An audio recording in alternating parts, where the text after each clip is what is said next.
never avoid you. I just don't see you. We're never in the same place. Because I'm too broke? I didn't want to say. I can't fathom being as great as Michael without putting out the work. My diet before healthy looked at like a T-bone, 2 in the morning, 6 in the morning, a T-bone, 6 p.m., a ribeye. Like, I don't be out here saying it, but like, I just never wanted to drink. It's just something that didn't interest me. The greatest artist that God has ever created is now working for him. There's 7 rappers who perfectly embody the 7 deadly sins. However, there's another group of rappers who represent the very opposite values, or 7 heavenly virtues. My name is Rashad Fashir, and this is the 7 deadly sins versus heavenly virtues as rappers. Starting off by comparing the cardinal sin of pride versus humility. In the context of rap, pride is the excessive love for oneself, and there are few rappers in the game that embody pride more than Kanye West. Everybody wants to know what I would do if I didn't win. I guess we'll never know. When it comes to pride, there's a line between being confident and just egotistical. I'm gonna be bigger than Walmart. And Kanye is an artist that suffers gravely from this. And this extreme belief in oneself that Kanye has is the very reason why many fans of rap describe him as one of, if not the most arrogant rappers in history due to his many prideful takes. I already said I'm the #1 artist in the world right now. I want you to document this right here. What I'm saying right now, I am the #1 human being in music. That means any person that's living or breathing is #2. Moments of outbursts. Take a few steps back to go. You ain't got the answers, man. You ain't got the answers. You ain't got the answers. You ain't got the answers, Sway. Kanye. And actions that put him front and center of controversy. I've decided in 2020 to run for president. But that's not all. Aside from believing that he is above his contemporaries in the game. And it was like this unspoken word amongst the industry that somehow people felt like they could posture on me. But I'm Kanye West. The most obvious way Kanye has shown his pride were the multiple times he established himself as a higher being. What do I mean by that? Well, in the past, Kanye has literally referred to himself as the greatest creation of God. The greatest artist that God has ever created. Even creating a song where he literally declares himself as a god. But wait, maybe this was a creative or artful choice by Kanye. Or just him trying to make the headlines or exaggerating. Well, Kanye will tell you straight up that he truly believes he's God. Just like that, when someone comes up and says something like, I am a god, everybody says, who does he think he is? I just told you who I thought I was, a god. I just told you, that's who I think I am. He even acted like Moses once.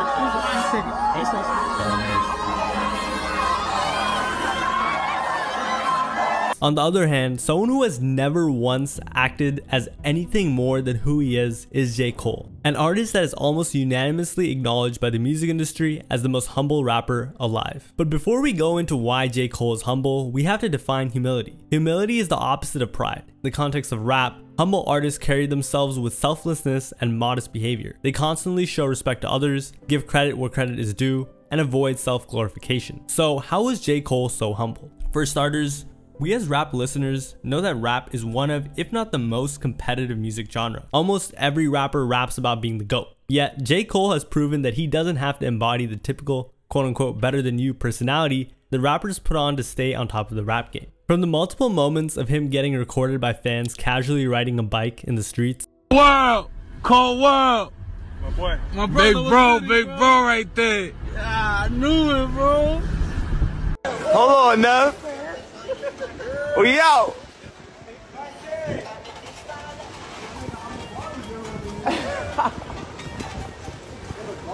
My man Elijah, cyclist of the year. To even interacting with fans while on a bike. Crazy, bro. Yo, chilling. Just see my boy on a bike. That's crazy. Go with it, man. We out floating around. We out in New York with it, man. He's on a bike. You know what I'm saying? Anybody ain't crazy. Get off our fence. Get off our fence. Get off our fence. Get off our fence. Get off our fence. Get off our fence. J. Cole literally acts like a normal person. Riding around with the homie. Cole was good. Chilling. Cole even explained the reason he was regularly seen riding a bike in the streets. I sold my car. I had a Range at one point. I sold it. I ride a bike now through Do you really? Manhattan. Do you have no cars? I don't have a car. No. No more car, just a bike. No more car, yeah. So yeah, he's literally humble. Even rappers like JID, who are signed to Cole's label Dreamville, have acknowledged how down-to-earth Cole is, stating, he looks like he's about to borrow somebody's charger or something. But speaking of how a rapper conducts himself, another rapper who, like Kanye, refuses to let anyone else take the shine is none other than Drake. While many appreciate how humble Cole presents himself in public, most notably to his fans, Drake has been documented to show the opposite of this, such as the time he got recorded walking in the street with his bodyguard, and fans could see how no one was allowed to walk in the same lane as him. But that's kind of common for celebrities, if we're being honest, especially for those who are considered higher status. What isn't as common is being above traffic laws, which usually is saved for politicians, but apparently Drake is, as seen in this video. Now I'm stuck in the fucking...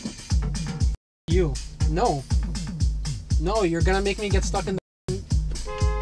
In the video, you can see the dashcam recording of an unknown person driving and illegally getting cut off by Drake and his entourage. It also showed Drake's driver breaking multiple traffic laws and causing more traffic to the cars behind him by stopping at the middle of the intersection. But clearly, Drake doesn't care. You can even see another car who's part of Drake's convoy trying to drive in as well. Now, this video might seem boring at first, but I promise it gets better. Where this entire situation gets messy is when one of Drake's bodyguards actually tries to quote-unquote manage traffic and tries to stop another driver from moving forward. Keep in mind, only police and politicians are allowed to do this.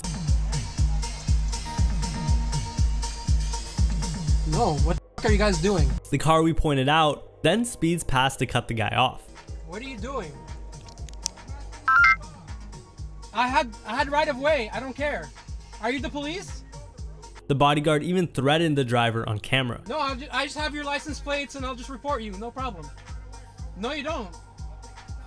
After the exchange, you can see more cars, allegedly from Drake's entourage, cutting the driver off. This is a clear indication of pride not only from Drake, but from the people he surrounds himself with. You could even see the bodyguard illegally making more cars stop from moving forward at this point in the video. And later, you can see that a head pops out of the car in front trying to mock the driver. In contrast, J. Cole is not one to think that he is above everyone else, especially his fans. In fact, he's the opposite. And tons of fans appreciate the multiple public appearances and fan interactions that Cole has been recorded doing. Like that time he was reported to have helped a fan out by paying for the guy's meal because his card declined. A complete contrast from how we just saw Drake act. However, there's a lot more when it comes to J. Cole. Cole has also shown his kindness and humility during that time he attended a fan's graduation due to her parents not being able to be there because they were in prison. And we can't forget the time he was seen riding the bus, or flying regular instead of the usual private jets or at least first class that rappers boast about. Cole was even spotted at the beach hanging out by himself. And if you're not familiar with rap, you might be asking, yo, isn't that normal? Well, that's the point. Most rappers don't act that way once they're famous. But pride isn't just about thinking you're above others. No, there are other prideful traits that rappers such as Kanye and Drake have put on display for the world to see, such as their desire to be praised and acknowledged more than others. For instance, who could forget Kanye's infamous MTV VMAs moment, which is probably the most prideful moment by any musician in the 21st century. Yo, Taylor, I'm really happy for you. I'm gonna let you finish, but Beyonce had one of the best videos of all time.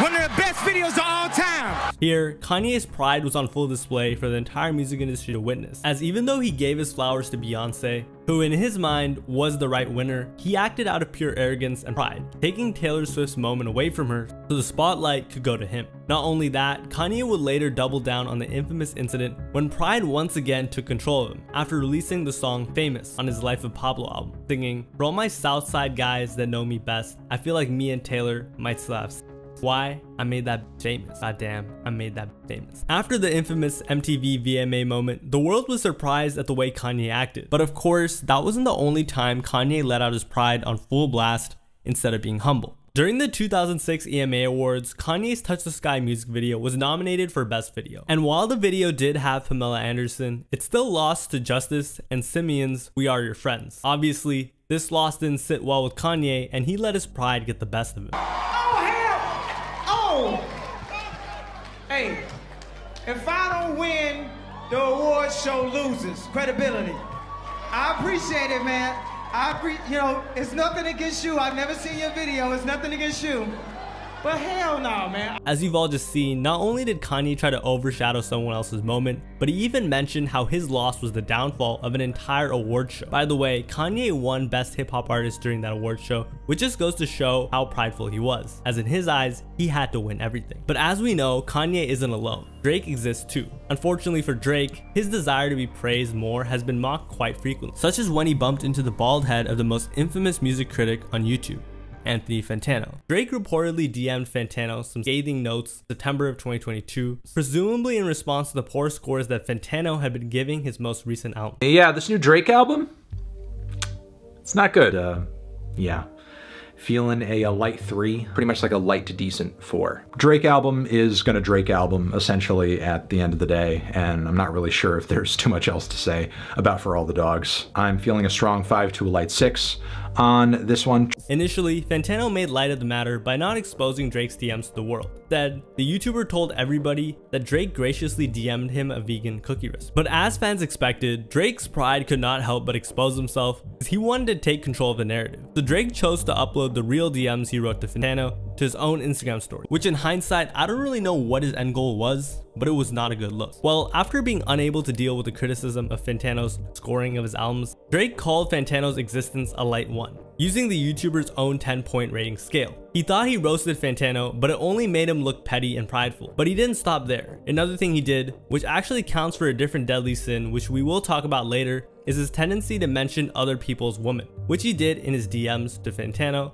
saying, "Cause you somehow wifed a black girl." But it really just showed everyone that Drake could not control his pride and had to act impulsively. But while it's kind of understandable how Drake reacted to criticism from someone who wasn't exactly in the rap game, the next example of Drake not handling criticism was one that came from a person who is a well-respected voice in hip-hop, that being Joe Budden. Basically, after Drake dropped For All the Dogs, Joe critiqued the album, saying he was rapping for the kids and his music should be matured to fit his age. And well, as you can expect, in true prideful fashion, Drake took the criticism to heart. In a really bad way, by the way, and answered with an attack of personal jabs. Short summary, saying Joe Budden failed at music and implied Joe was a quitter who left it behind to do what you are doing in this clip, because this is what actually pays your bills. But the most embarrassing and telling of this entire comment by Drake is when he let his pride show by bragging about his luxury jet. If you need it put in simpler terms, I own a 767, he owns a modest house in the 973, and flies first class on special occasions. There's even an Instagram live where Drake tells Joe that he doesn't avoid him in public, but they simply wouldn't be seen in the same places. One thing I'm sure all of you guys know is that bragging about how much money you have isn't gonna win you any prizes, but bragging about how much money you have to put others down is usually not gonna go so well with the general public. It doesn't matter how loved you are. But while Drake was gloating about his money, on the other hand, J. Cole has never been one to maliciously put down others for the sake of himself, nor was he ever prideful enough to not take failure and criticism properly. And there's no better instance to showcase this than when Jay-Z rejected J. Cole's beats. So let's set the scene. This was the time when Cole wasn't famous and was just starting his rap career while working a job. I was working at a job. What job? At this point I was telemarketing for a really small newspaper in Queens. I was like, yo, I had a shirt, it said produced for Jay-Z or Die Trying. According to Cole, at the time, he heard Jay-Z was nearby and wanted to seize the opportunity like any hungry young rapper or producer would. I saw the press release that he was coming out with American Gangster and everything was happening really fast, and I'm like, yo, you know what? I bet he's still kind of doing a few more joints. And I was like, I had an idea for a song. Cole went on to produce a track which he thought would be a good fit for American Gangster, Jay-Z's upcoming album. I went home that day, made a beat, which I think is incredible. It's called Top of the World. Okay. I made a beat CD. Now, if you guys know what song that is, you know it would really fit in Jay-Z's next album, American Gangster. The best part about this incident was that Cole did his research, so he knew where to wait for Jay-Z. This was at this time they was at Rock the Mic. I knew I had read this. You know, I'm stalking online. In the Queen's paper you read. Yeah, so I'm like, okay, let's just go. I had a feeling, man. Now, this is where Cole's patience was tested. We was just sitting outside for like 2 hours drinking. It started raining. I'm sitting there with a beat CD. The t-shirt on. T-shirt on and a bottle, just waiting, just praying that Jay is going to show up. At this point in the story, Cole and his best friend, future manager, and now president of Dreamville, Cole's label, were there for a long 2 hours in the rain, still waiting for Jay-Z.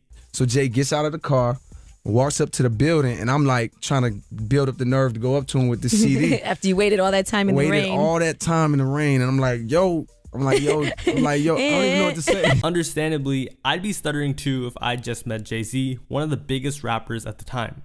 And while you could expect a simple rags to riches stories like the movies, life had a different plan for J. Cole. So I'm like, yo, Jay, yo, I got this.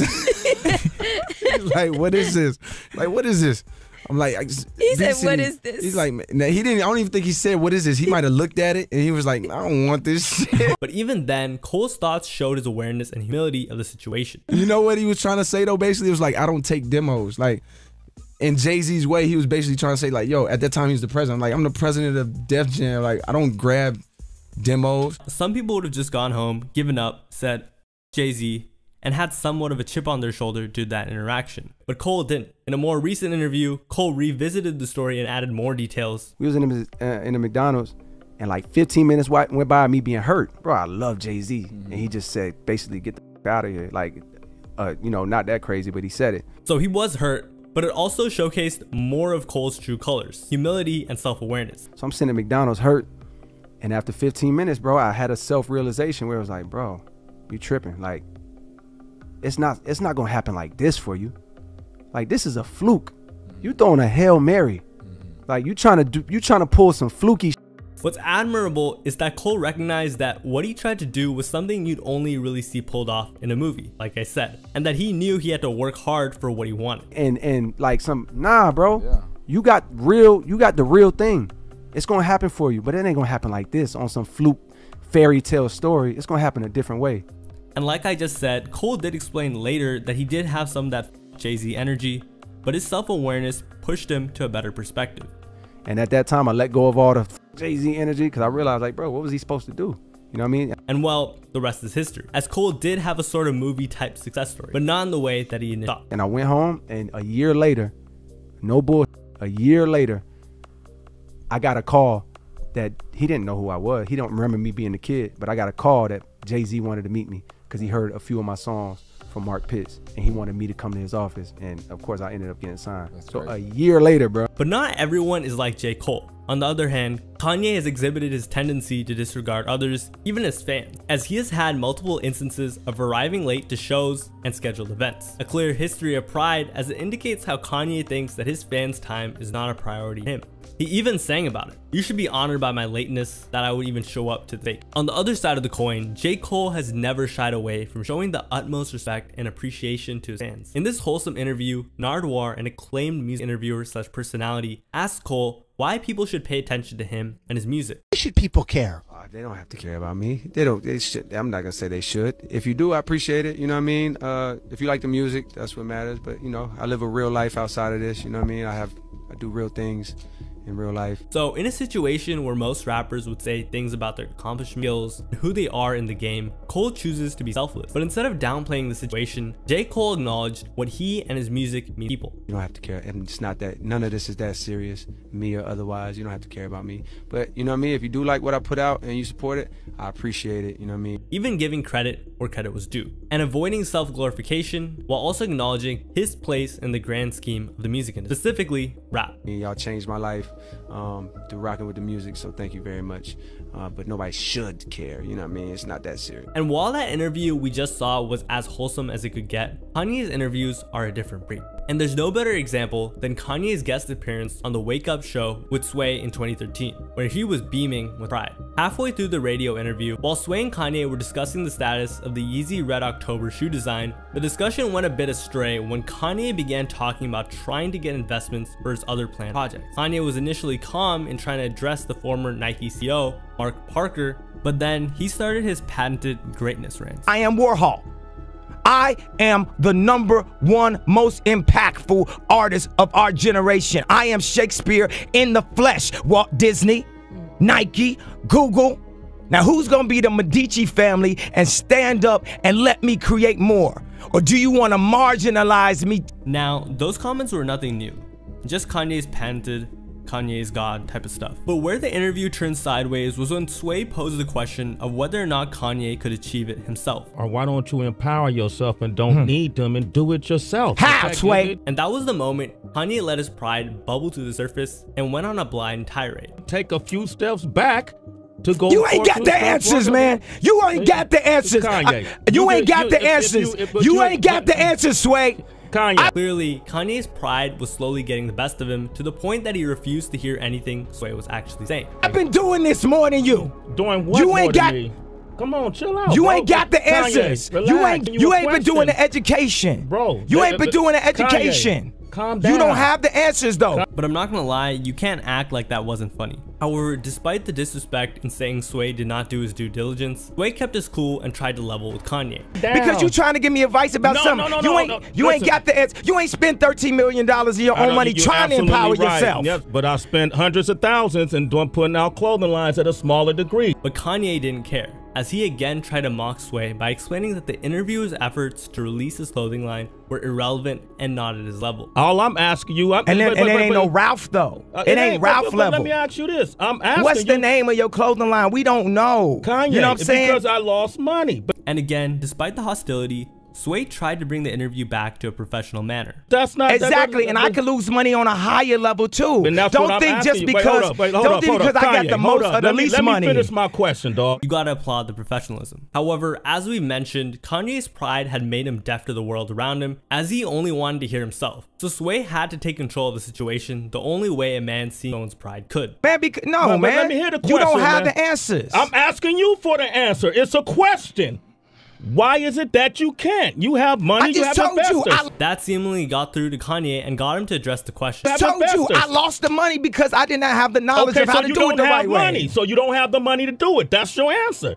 You ain't got to turn up, man. This ain't no fucking show, man. I'm talking to you as a homie. And while Sway was seemingly able to de-escalate the situation and get the interview back on track, Kanye could not help but let his ego come out once again. You ain't got to turn up you ain't got to hold up. You ain't no hold up. Listen, bro. Ain't no hold up. It ain't got to be no hold up. I'm asking you a question. Ain't no hold up. I'm asking you a question. Ain't no hold up.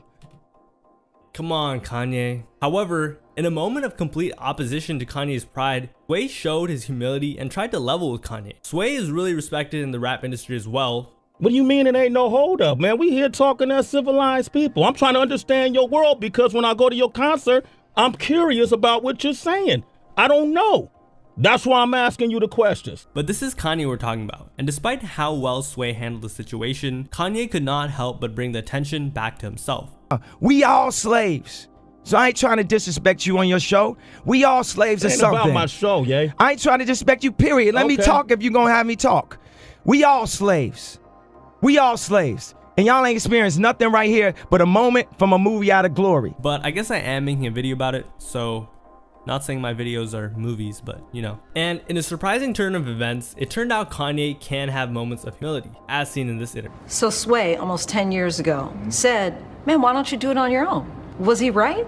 You know what? I will go ahead and say Sway had the answer. I know people are gonna be like, no. However, aside from that rare moment of humility, Kanye has never had a shortage of egotistical moments. The incidents we've covered show how Kanye almost always let his pride and ego take control of it. But is this all just a characteristic flaw? Or is this Kanye pretending, as his fans would say, and just being a genius? Well, you see, there probably is another reason for his prideful showings and erratic behavior. That is, that some people credit, or rather blame, his expressions of unhealthy pride and narcissism on his mental health illness, specifically bipolar disorder. In 2016, Kanye was hospitalized for exhaustion after canceling the remainder of his Life of Pablo 2064. Prior to the hospitalization, Kanye had been acting erratic and going on rants the entire tour. Right now, press, get ready to write your passive aggressive, LeBron James, racist comments. During one incident, hours after his show, the LA Fire Department received a dispatch call about Kanye, in which the matter was stated to be a psychiatric emergency. A spokesperson for Kanye said the call had come from Kanye's doctor and that he was taken willingly to the UCLA Medical Center for evaluation. A short while later, Kanye himself confirmed through a series of tweets about his mental state, pointing to how people have been judging him wrongly. On the flip side, J. Cole has shown that his humility is something that he has chosen to manifest to keep his mental and emotional health in check, even at the comfort of his home. Cole's humility never fails to shine, as seen in this interview where he seems to get introspective on his personal life and family. Are you happy? Yes. Good. My life is You're a mad dad. blessed. Yeah, You're a my dad. life is mad blessed, and my only stresses I notice come from. It's a deeper conversation about purpose. While Kanye and Drake have established their music careers as something that they can use to boost up their legacy and ego, J. Cole has had a different outlook on his music career. I just got done doing this album where every day I have purpose. You know, beyond like clearly my obvious purposes as a father, as a husband, I got purpose on a more selfish level.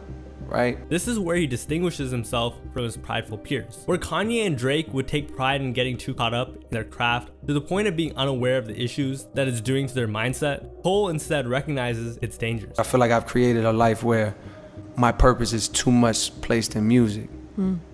Where like I put too much of my purpose in music to where when I'm home and I come home, outside of like playing with my son, if I go 3 days without doing music, making a beat, writing a song, I start to feel like miserable. J. Cole acknowledges these simple lessons that he's learned from his peers, indicating how he's not too full of himself and is always open to moments of learning. With Kevin Hart, when we were shooting the video, this dude is approving all his invoices, looking over all his checks, breaking down the budgets to me, and it's just like, in that one act, there's so much purpose in that act. In complete contrast, the lessons to be learned from Kanye's words and actions in the public eye are one to avoid. As instead of pushing to inspire and build relationships with his followers like Cole does, Kanye used this platform to burn bridges. On October 3rd, 2022, during Kanye's Yeezy event at Fashion Week in Paris, Kanye was seen wearing a controversial shirt. It immediately made rounds on social media, even sparking rumors that Adidas was about to place their contract with Kanye under review. Of course, most normal rappers would immediately retract their statement, you know, the damage control, or at least provide some context, regardless of their political view, just for their career and for their fans. However, 5 days after the shirt incident,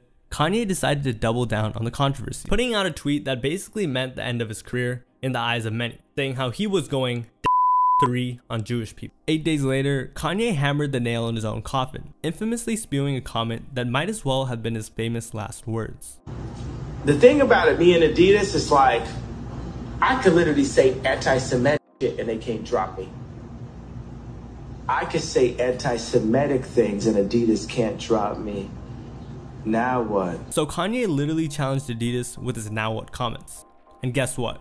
This is what happened. Tonight, Kanye West's billion-dollar empire collapsing, with Adidas, Gap, and Universal Music all cutting ties with the rapper known as Ye. Gap removing Yeezy products from its stores and shutting down the website. And at least he can't act like the entire internet didn't warn him. And while Kanye refused to nourish his connection to the public and instead let his pride destroy his career, J. Cole has proven time and time again his desire to try and help out others with their careers, as proven by the time Cole suddenly pulled up to hang out with the aspiring rapper by the name of Ty Trilly. In this wholesome video posted on Instagram, Cole decided to pop out and lend his ears for the up-and-comers listening session in Queens, New York. As for Drake, while he has been credited for giving a platform to many upcoming artists in the music industry, there have also been rumors of him simply using the artists he works with to boost his own career. And there's one incident in particular that some have cited as one of Drake's worst cases trying to link up with an up-and-coming artist. The time Drake allegedly stole XXXTentacion's flow and then underhandedly acted like he didn't.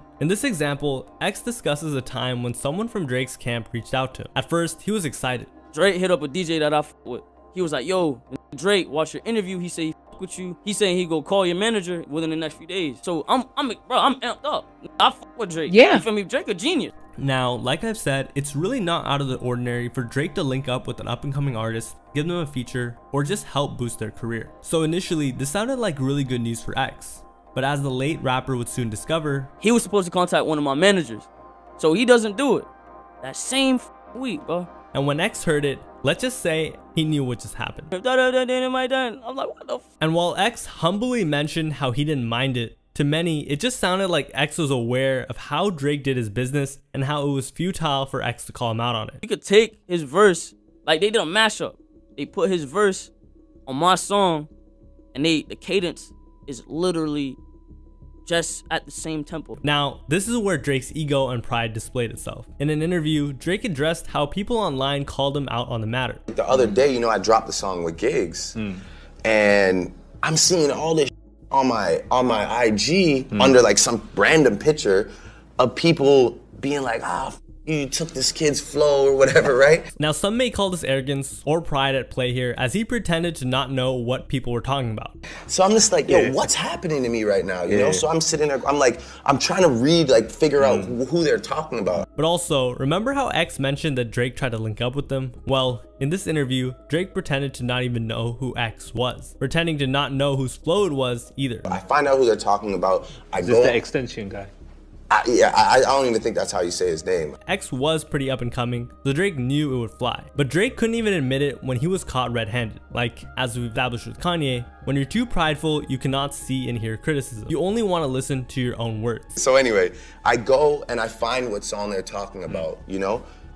And I listen to it, I'm like, okay, I see where people could draw like this comparison off of like the first 2 lines. Whether it be the cadence or the rhyme pattern. But Drake just brushed it off. It's crazy that people think that after all this time, after all I've been through, that I'm the type of person to go pre some song that's on SoundCloud. So Drake pretended that Look at Me was an unknown song. He even downplayed X's status in the rap industry. It has plays, you know, he has this cult following, and go and think that I'm gonna like take that and make it my own. Like, I'm not stupid. I'm not like a person like that. And just to be clear, Look at Me doesn't just have plays like Drake said. As a matter of fact, in 2017, the same year Drake released KMT, the alleged song that stole X's flow, X's Look at Me peaked at number 34 on the Hot 100, number 18 on the Hot R&B/hip hop songs, number 37 in Canada, and even made 99 on the Hot 100 year-end 2018. Even earned a platinum certification from RIAA that year, by the way. So I think it was impossible for Drake to not know the song when everyone knows he scouts for other artists. Plus the fact that he, according to X, contacted the late rapper previously before KMT was written and released. To top it all off, another case of pride comes into play here when Drake acted as if the world was against him. Like he really felt like,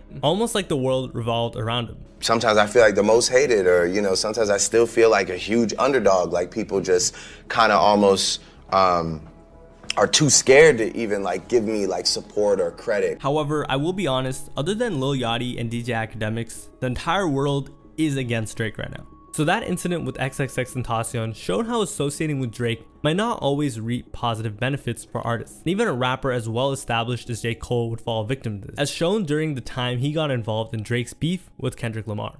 However, J. Cole's involvement in the feud also showed the world the best example of his humility and grace. While many rappers would strike at the chance to get involved in one of the biggest moments in rap history of the 20th century for the sake of relevance, J. Cole would let go of his pride and bow out of the situation. A move that was clowned by the entire rap industry and fans, including me, by the way. Me, right?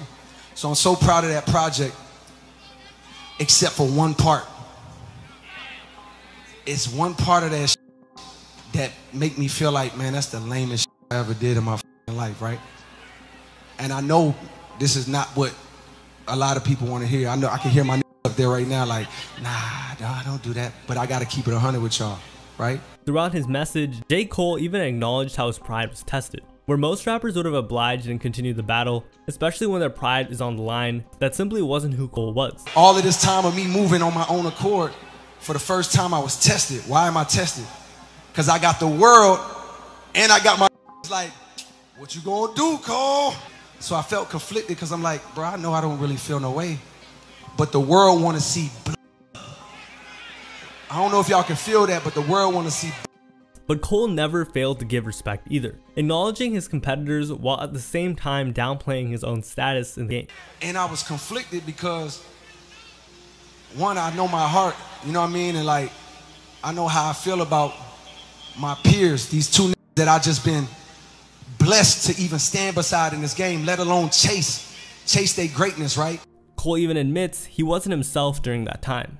But at the end of the day, when I listen to it and when it comes out and I see the talk, that shit don't sit right with my spirit. That shit make me feel, that shit disrupts my peace. And let me just remind you guys again, this event wasn't just some regular outing or a lame Instagram or YouTube apology video. This was a Dreamville festival. This was Cole's show. This was his show in his city. These were his fans. For him to be this open and show vulnerability to his own fans is, by definition, the most pure form of humility. Even though I think it was a bit too far, especially in hip hop, it does show he has humility. So what I want to say right here tonight is, in the midst of me doing that and in that shit, trying to find a little angle and downplay this catalog and his greatness. I want to say right now tonight, how many people think Kendrick Lamar is one of the greatest to ever touch a microphone? Dreamville, y'all love Kendrick Lamar, correct? As do I. And what it looks like to me is that this wasn't really him trying to duck Kendrick. Rather, this was J. Cole trying to stay true to who he really was. A humble, normal guy who just wants to rap, ride his bike, play basketball. And finally, J. Cole ended his apology in the most J. Cole way possible. So I just want to come up here and be like, publicly be like, bruh, that was the lamest, like, goofiest shit. And I say all that to say, it made me feel like 10 years ago when I was moving incorrectly. And I pray that God align me back up on my purpose and on my path. You know what I mean? I pray that my nigga really didn't feel no way. And if he did, I got my chin out. Take your best shot of me. And while it is a good thing that the entire beef never escalated into anything serious, the next deadly sin versus heavenly virtue we're going to explore is the cardinal vice of wrath and virtue of kindness. So let's begin with the wrath. Now, wrath is defined as rage, extreme anger, hatred, or a need for vengeance. Individuals who feed the need to release their wrath turn to horrible things. The context of rap. When it manifests, wrath turns rap beefs deadly. And when it comes to a rapper who has consistently acted on his strong feelings of hatred, rage, and revenge, and has subsequently resorted to unmitigated violence, no other person consistently embodied those traits than the late King Von. Von's actions would get so sinister that some prominent people in the hip-hop community would literally call out Von's crime. He was a killer. This is a documented killer, and he ain't nobody but us. Even King Yella could not hold his tongue when it came to Von. Thought he was the best. Something was wrong with him. That's not human, man. You're not regular, man. The devil, man. That was the devil, man. Real, man. That nigga was the fucking devil, man. Even people that were really close with Von knew who he really was. He was a demon though, you feel me? But he showed so much love. But on the opposite side of King Von and his wrathful nature stands a man who, although had also lived the gang life, still had a lot of compassion and built a community. That rapper is Nipsey Hussle, who embodies the virtue of kindness. Kindness is defined as being good towards life. Like Nipsey, rappers who are kind are those who are unbiased. You know, you deal with people as people first. You deal with a man as a man, a woman as a woman, regardless what their persona is and what their titles are. Compassionate. But you know, Nip was the same way, man. Anything he could do for somebody, I felt like he would do it. You know, he was just a big heart, you know, super supportive. And an advocate for peace and goodwill. Y'all really love each other, and y'all bonding with each other. Y'all pulling up together. You in their neighborhoods, you loving them and they loving you. You are a peace advocate. And while some viewed King Von to be a hellish figure on earth, Nipsey's kindness, despite being deeply associated with gang culture, allowed him to be seen in a positive light. When that nigga died, he was greeted by angels. I don't what nobody got to say, cuz was glowing. But maybe the reason King Von was viewed so negatively was due to what he was portraying in his music. Most, if not all of his songs talked about criminal activities such as robbing and murder. Now, a rapper talking about guns, gang life, and all of that might be too common in the rap game, but Von's involvement in the crimes weren't just exaggerated for the sake of art. Rather, King Von had a real inclination for violence and enjoyed incurring wrath on his ops, something that he naturally had and wasn't necessarily due to his environment, as even Von would acknowledge it. Don't nobody really know when they started being bad. It was really regular, you see what I'm saying? Like, I don't know. I just woke up one day, I was bad as hell. Was it ever a money thing for you? Like, nah, it was just fun, really, like, excitement being bad. Which honestly just sounds scary. On the other hand, Nipsey's childhood, although situated in Southern California, didn't initially push him towards the path of gang life. At an early age, Nipsey did everything he could to save up to buy some studio equipment. What jobs did you have? Bro, the first job I had, I shined shoes. I think I was 11, 12 years old, and I was selling candy at the shoe shine spot also. Go to the 99-cent store, you get like $3, $4 candy bars. You sell them for $1, you triple up whatever you spend. Unfortunately, all that work was not enough. So at a young age, Nipsey started looking for better income streams. That was where his hustle led him to the street life, and he eventually joined the Rolling 60s Crips. However, unlike Von, Nipsey chose to not indulge in violence as much and conducted his life differently than most people involved in gangs. Seeing death up close, people you was just with, you know what I mean, places you just was on your way to. And you know, reality kick in after a while, and you're gonna lay in the bed you make. So I knew that that wasn't what I wanted. So unlike Nipsey, King Von relished in the violence of gang culture. In fact, as early as 2009, when King Von was only a teenager, he had already been charged with several cases such as mob action, trespassing, the gambling charges, and eventually theft of around $300 to $10,000, which landed him in jail. So after serving time for an alleged attempted robbery, Von's wrath would only go further, and it seemed that there was only one path for him to take. This would all come to fruition on August 8, 2012 at around 11:30 p.m. At this hour, King Von would go to a convenience store on East 63rd Street, MLK Drive, accompanied by his friend White White, another member of O Block, King Von's hood. Von would go into the store to buy some pills, while White White waited outside. Unfortunately for them, 50 Shots, a member from the Gangster Disciples, Jarrow City, alongside Wooski, who will be playing a role later in this video, would then spot them. In an act of vengeance for a recently deceased member of Jarrow City named Dirty Trell, 50 Shots would pull up and, like his name suggests,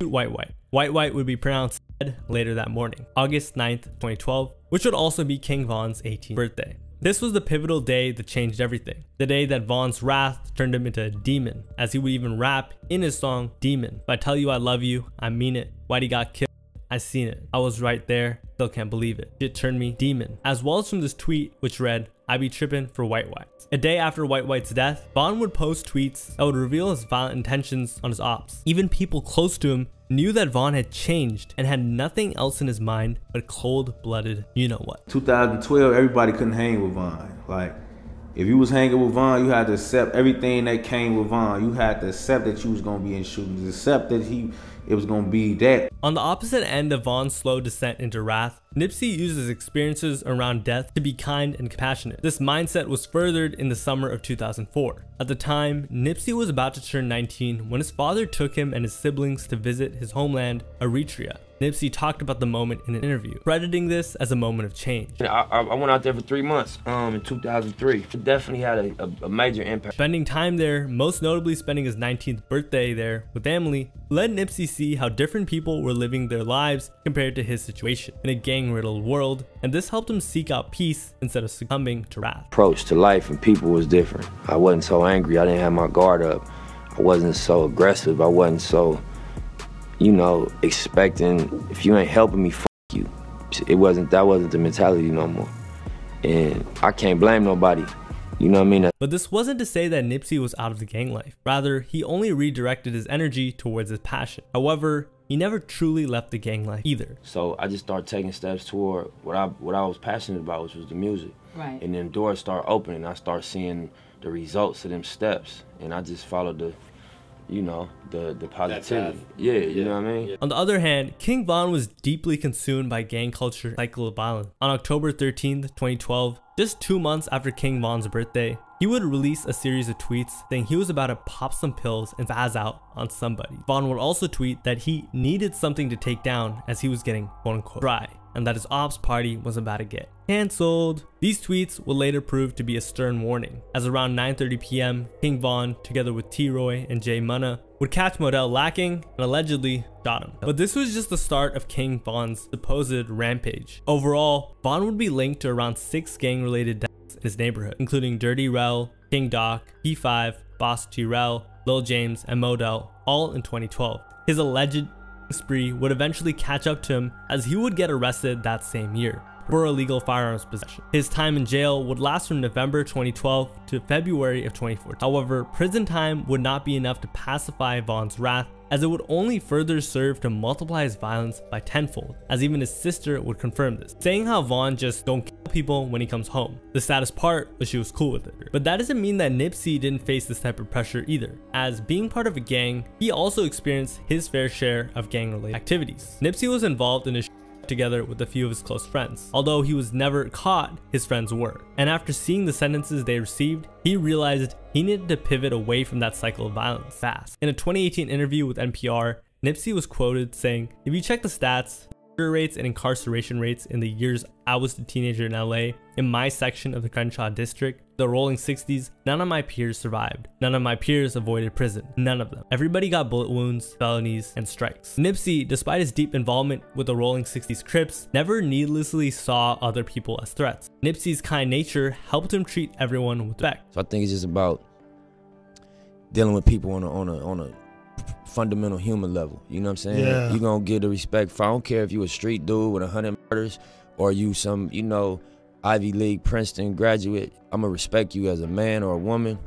Off rip, I'm gonna give you 100% respect. And while many at the time assumed that Nipsey had simply turned his back on his gang and his community, became a sellout due to the way he conducted himself, Nipsey would have told you otherwise. I'm out of my community. I never was. But you still rolling 60s. Yeah, that ain't nothing you gonna ever put down, because if you ever put it down, you never was a part of it. For He never real. was really down. Yeah, that ain't how it work. You don't just hang up your rag and say I'm not from this community no more. He would even empathize with those who got caught in the crossfire of the game. You know what I mean? He's a killer. He's not a regular, and that's not the truth. You know what I mean? He just somebody that was in the area where this was going on. You know what I mean? And got caught up in some shit probably that, you know, held a lot of years. But while Nipsey was trying to empathize with those he thought were involved in gang activities due to their environments, King Von's actions did not seem to be indicative that his wrath was solely born out of necessity. Rather, based on his tweets, his songs, and his actions in general, it seemed like King Von enjoyed the suffering he caused. This would be proven when, by the time he got out of prison, Von would prove to be a man of his word, as after he got out, he would cut off his ankle and throw up gang signs. Hurry up, bro. Oh, dang.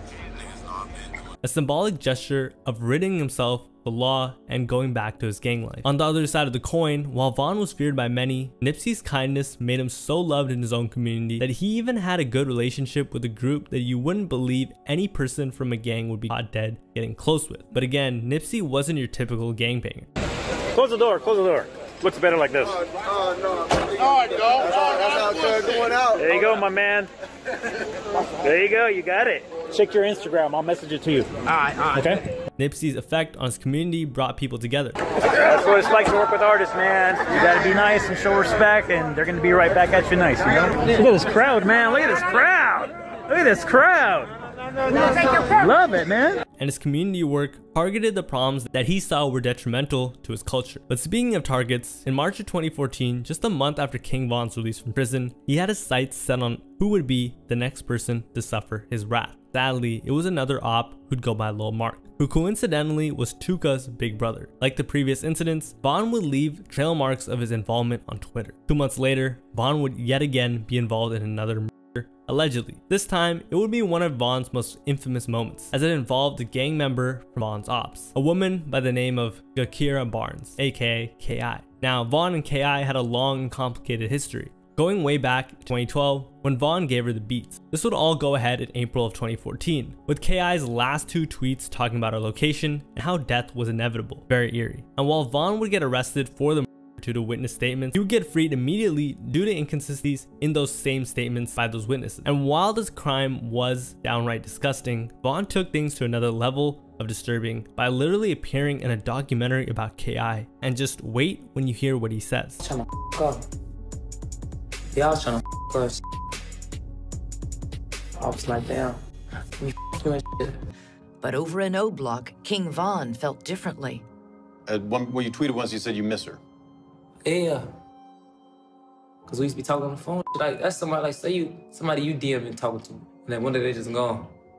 Now you like, damn, who the f I'm talking to now? So not only did Von allegedly K.I., but he also went as far as to mock her passing live in 4K. So while Von justified his actions in tweets as nothing but acts of vengeance for his fallen friends, it's undeniable that Von had no remorse or sympathy for victims at all. On the flip side, while a person's deep-seated hatred can lead them to proudly boast about the ways they've inflicted pain on others, Nipsey denounced that exact behavior. What changes the things that affected other people in a negative way? I don't feel like it's worth it. You know what I mean? To hurt people, or to like your actions to be so driven by ambition that they rub other people the wrong way. He also recognized the good in people. I think as human beings, everybody has a natural gift and a natural passion. But that perspective did not mean that Nipsey was naive about the factors that caused people to be unkind. But then you go outside and you get influenced and you feel pressure from what's going on outside. And so, you know, I read one time, like, would you rather be at war with yourself and at peace with the world? Although Nipsey did forget to mention the third choice, and that was, would you rather choose to be at war with both yourself and the world, which is what seemingly King Von embodied, as nothing and no one was ever safe from the war that King Von had waged. He even tweeted his crimes were for sport, which is absolutely diabolical, and even threatened to ruin everyone's time at prom one, infamously tweeting about it and even wearing a prom suit. Damn, this guy was evil. And his war against the world continued on May 29th of 2014, adding to the scoreboard after allegedly killing another person by the name of Malcolm Stuckley. The 9-year-old Stuckley was shot in the head and pronounced.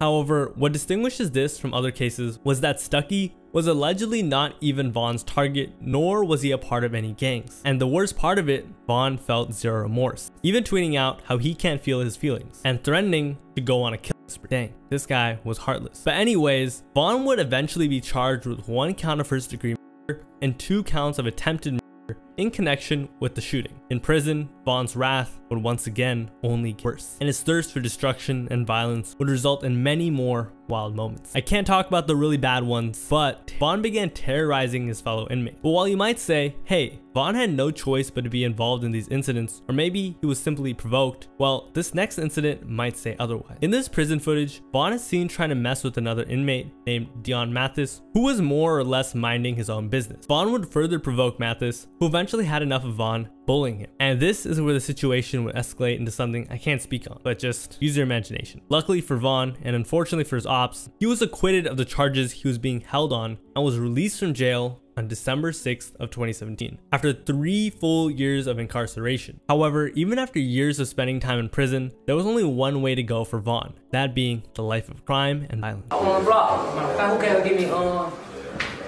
eat all them around the block? And got some, yeah, I got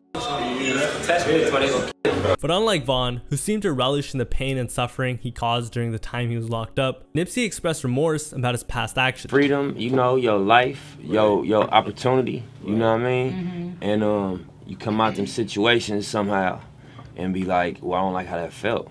You know, when you looking at it, when you got your feet on in them shoes. He also acknowledged how he had to make sacrifices for his life to improve, something that a person preoccupied with hate would find hard to comprehend. At that moment, for me to make art, I had to reflect on reality, you know, and so it would be untrue. If I was talking about balling or talking about owning businesses, I didn't. But as my life changed and as the reality, what I was actually living changed, I had to change what fueled the art, you know what I mean? Speaking of hate, we've already established how King Von seemed to have too much of it, for his ops specifically. Now, Von's music career was a spectacle to behold, as he quickly shot up the charts with lyrics that were not only intriguing, to say the least, but also seemed to be too self-incriminating, much like his tweets, such as the various times he rapped about how many bodies he really had, or the times he would outright disrespect his dead ops. Meanwhile, instead of doing victory laps on people who passed, Nipsey aimed to inspire kindness, compassion, and respect in his followers. Nipsey would often rap about his life experiences related to skin color, and this kindness also allowed him to empathize with you know what I mean? That's thinking about how they gonna pay their rent, or like going through not having food at the house, being young and having to go outside to hustle to feed themselves with school clothes. That's gonna change people. And show appreciation for those who supported him. It feel good as an artist for people to appreciate your art. You know what I mean? Whoever it is. If it's somebody be like, man, that shit changed my life, bro, or if it's the Grammys. However, while kindness can show you the most beautiful parts of life, wrath can do the opposite. And this was the case with King Von. Now, quick question. What's worse than rapping about smoking the ashes of the people you got gone, if you catch my drift? If you answered with nothing worse than that, then I don't think you're paying attention. Because of course, if you answered with nothing worse than that, well, King Von did much worse than that. Now, let's set the scene. We're gonna introduce another gang member to the story. Meet Dusky. Dusky was a gangster disciple from the Mob/Scrap gang, the rival of Black Disciples, the gang which Von was affiliated with. Dusky was killed by members of 600, which were allies of O-Block. Now, as expected, Von and other members of O-Block would celebrate their ops' death in O-Block fashion. A lot of Superman and like that. A lot of fat heads of Dusky in the L, a lot of K on the L. But the disrespect would not stop there, as during the funeral for Dusky, yep, you guessed it, Von and his crew, I can't describe it, I'm gonna just say, terrorized the church where Dusky's funeral was being held. And honestly, it wouldn't surprise me if you told me that you also expected Von to rap about it, because he did. even dissing Wooski, who we spoke about earlier, who got caught in the crossfire but miraculously survived. In the end, this act not only defiled a church, but destroyed a life. On the other side of this, Nipsey chose to spread compassion and love by helping to build and improve his neighborhood. And I was like, wow, like, you know, I know Nip supported, but I didn't know it was like that, you know. You have to tell the family and spreading the like, good word. I mean, you saw it in just what he wanted to do for his community. It was coach over everything for him. One of Nipsey's way of enriching his community and inspiring kindness was when he partnered with the shoe company Puma to repaint basketball court in LA's 59th Street Elementary School, as well as donate $10,000 to the school. Another one of Nipsey's most notable work for his community was a program to help businesses in his area called Vector 90, which Nipsey proudly talked about in this interview. Is an inner city co-work incubator. So what that means is like 10 offices, you know what I mean, that people from the community, entrepreneurs, they got businesses. They can come and use office space. They can rent the office space. Basically, Vector 90 served as a co-working space for people in Nipsey's community that nourished local and upcoming businesses. And it's also an incubator, which means that these entrepreneurs, every year, we're gonna fund one of their companies. Wow. Oh, okay. Yeah, so you pick one of the people in the building. They make a pitch, kind of like Shark Tank. The best part of the program was how it also aimed to help educate kids in the community. Thank you. Bottom level is the STEM center that you was talking about, science, technology, engineering, and math. And it's you know, it's for young kids to bridge the gap between the inner city and Silicon Valley. Sadly, as we've established, the gang life is one that takes as quickly and as frequently as it gives. And even a person as compassionate and as beloved in the community as Nipsey Hussle was not safe from the grips of the game, and ultimately from wrath, which in the case of this video is sadly poetic. On the 31st of March 2019, Nipsey Hussle was hanging out and taking pictures with fans in front of his Marathon clothing store. At 2:52 p.m., Nip tweeted, "Having strong enemies is a blessing." Unfortunately, that prophetic message would be the last thing Nipsey would ever give to the world. Now to that breaking news overnight, Grammy-nominated rapper Nipsey Hussle shot and killed outside his own clothing store in Los Angeles. Minutes after tweeting, Nipsey was shot and killed. The news broke the heart of the entirety of LA, especially those that belonged to his community, that he had worked over a decade to make better. To everyone, and for the city of Los Angeles to pay tribute to him like this is, I think, the outpour of support and love for Nipsey following his death was a testimony to the compassion and kindness that he shared with everyone. The Marathon Agency helped so many people in the community, and that's why people were so affected by it. Even rappers who were known to be tough guys could not help but show emotion for Nipsey. For those that knew Nipsey Hussle personally, you knew he had nothing but love for every gang member from Southern California. I don't care what neighborhood you was from. What was your relationship like with Nipsey? Man, that's my brother. Like, God, yep. It hurts so bad. It's like, dang, I wish I was right there. I'd rather die with this. Like, this is my brother. Like, that's how much I like. That's how much we are family. Like. And Snoop Dogg's tribute for Nipsey perfectly encapsulated the kindness and love that he had and the effect he truly had on the entire rap community. And the marathon is gonna continue. Look at the love. Look at the spirit. This man, I'm gonna end it like this. This man got a letter from Barack Obama, man. As for King Von, it would also seem poetic that his anger and sense of vengeance would sadly lead to his demise. On November 6, 2020, at around 2:15 a.m., King Von and his crew tried to pull up on Quando Rondo due to their beef outside of the Monaco Hookah Lounge in Atlanta. As you would expect, Von came out ready. Fortunately, things escalated and Von lost his life. All that wrath Von had incurred on his ops seemed to have gone full circle on him as he died the same way he killed. I guess the saying, live by the die by the isn't all that wrong. The next deadly sin versus heavenly virtue we will be comparing is lust versus chastity. Lust can be defined as the insatiable need for sex. This includes intense thoughts, desires, and action. And there are many artists who embody this cardinal sin, especially in rap, but for this segment, we're focusing on the toxic king himself, Future. She ain't got an AP, she is not mine. You cold. He cold. She belongs to the streets. I mean, who else in the rap game compares to him, really? So let's get into it. Future's insatiable lust for women has resulted in him having 8 kids as of this video. But you see, that's not why Future is on this list. We were like, well, why you don't get with your baby mothers? You got six baby mothers to pick from, to choose from.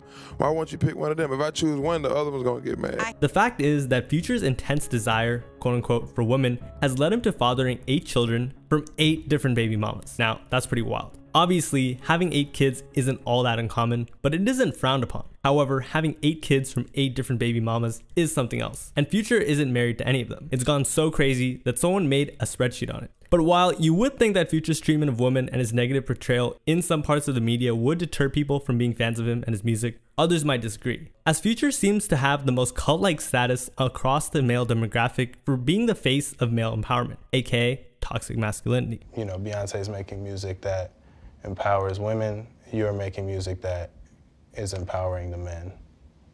How do you feel about that kind of comparison? I feel great. However, on the opposite end of lust, we have the heavenly virtue of chastity. Now, chastity is generally defined as the act of abstaining from sexual activities, which is extremely, extremely rare in rap. But we'll have to make do with the few that practice it. One of them being none other than Chance the Rapper. In fact, Chance has embodied the virtue of chastity so much that he was memed as Mr. I Love My Wife. Oh, I love my wife. I love my wife. Ah, let's go ride a bike. But I already know what you guys are thinking. So let me explain. As we know, Chance and his wife have recently divorced, and it might look a bit contradictory to put Chance the Rapper as the embodiment of chastity, but that's all in hindsight, because before they separated, Chance basically made loving his wife his entire personality. And I'm not even joking. Baby, you know it's warm. You know we gotta do the top. You know I gotta show you off. Yeah, it's a little video. It's a little visual. Wow. Okay, get it. Okay, get it. Get it. So much so that some say it ruined his career. However, in modern times, what Chance just said does roughly define what chastity means. But anyways, what exactly makes Chance the Rapper a good fit for the virtue of chastity? For one, and this is the main reason of course, it's the fact that Chance has been known to proudly talk about his love for his wife, or ex at this point. I mean, Chance basically made an entire album about their wedding. The whole album has been inspired by the day that I got married and how I was dancing that day. And in almost every track on the project, Chance finds a way to talk about his wife, such as in Eternal. I don't ever want to, that's the same as the next. I made the 3 more famous than Steph. No cap, that's a roundhouse kick to a Jameson's neck. I got a Jada Pinkett, keeping sure my shame is in check. Like, we get it, bro. Although this line sort of aged a bit poorly with the entire Will and Jada entanglement thing. But getting back to Chance, on his track, The Big Day, the chorus of the song outright sounds like a typical line in a wedding song. Oh my god, think it's the greatest day of my life, so glad you arrived. Keep in mind, he's a rapper, so this is very atypical. And sure, it's normal for any artist to sing about the love of their lives. Sadly, in Chance's case, many fans were turned off by the album due to this, with some reviews just outright pointing out the recurring theme of the album. He literally became a meme. I can't stress this hard enough. His subject matter, like he spends most of the time talking about how much he cares and loves for his wife, and I get it, you gotta love your wife, but do you gotta tell us how much you love your wife for 80% of this? And the lyrics get a bit corny at times as well. Just listen to the lyrics on this verse on Found a Good One. Turns out she the marrying kind, very smart and she very fine, and she very kind. Give me kisses in her spare time, and she's very mine. This kind of sounds like something a high schooler would write to his girlfriend. It just sounded like Chance was simping. Like from this verse on his song Handsome. You look good, pregnant, anything you make it pop. You out here baking. Hot like Megan on my bacon when it pop. Baby, you look good, you look gorgeous. But all of that is to say that Chance really loved his wife, and creating an album to basically celebrate their wedding was a great showing of his chastity. On the contrary, while Chance the Rapper dedicated an entire album to his wife and their marriage, Future directed his efforts towards something else, ruining the marriages of others. One instance of this was the time he tried to insert himself into the marriage of one of his baby mamas. This was mostly started when Kiara, Future's baby mama and ex-fiance, got married to Russell Wilson, an NFL player. Of course, when your ex-fiance and mother of your child gets married to someone else, you'd wish the best for them, for the best of your family. So that's what Future did for Kiara. I'm so proud of you. You found happiness. Okay. One monkey don't stop a show. You never have. Well, wishing them well wasn't enough for Future, as he had to make things personal. For Future's next toxic move, he would drop an infamous track called Juice. In the song, Future rapped, "Trying to f my baby mama, dog, what's up with you? You gonna make me get a heat? I'm pulling up on you." Many fans suspected the line to actually be a threat from Future to the NFL player Russell Wilson, who was married to Kiara, and whom Future was previously engaged with and has one child with, hence the baby mama reference. The feud got so ugly that lawyers got involved when Kiara sued Future for $15 million for defamation, libel, and slander. And this stemmed from several incidents, one of which was a tweet from Future which basically trashed Kiara. In true toxic Future fashion, he tweeted out, "This got control problems. Aside from that tweet, Future also outright questioned Russell's manhood. He not being a man in that position, like he not being a man at that point. Like you not being a man, you not. And well, Future being Future answered back. And what's hilarious about this is that the rationale behind Future's counter lawsuit is something only a savage like Future can think of. On the Breakfast Club radio, Angela Yee announced the news about Future's counter lawsuit, stating, Future has responded to Ciara's $15 million defamation lawsuit, and he's saying that he has not damaged her reputation in any way. You know why?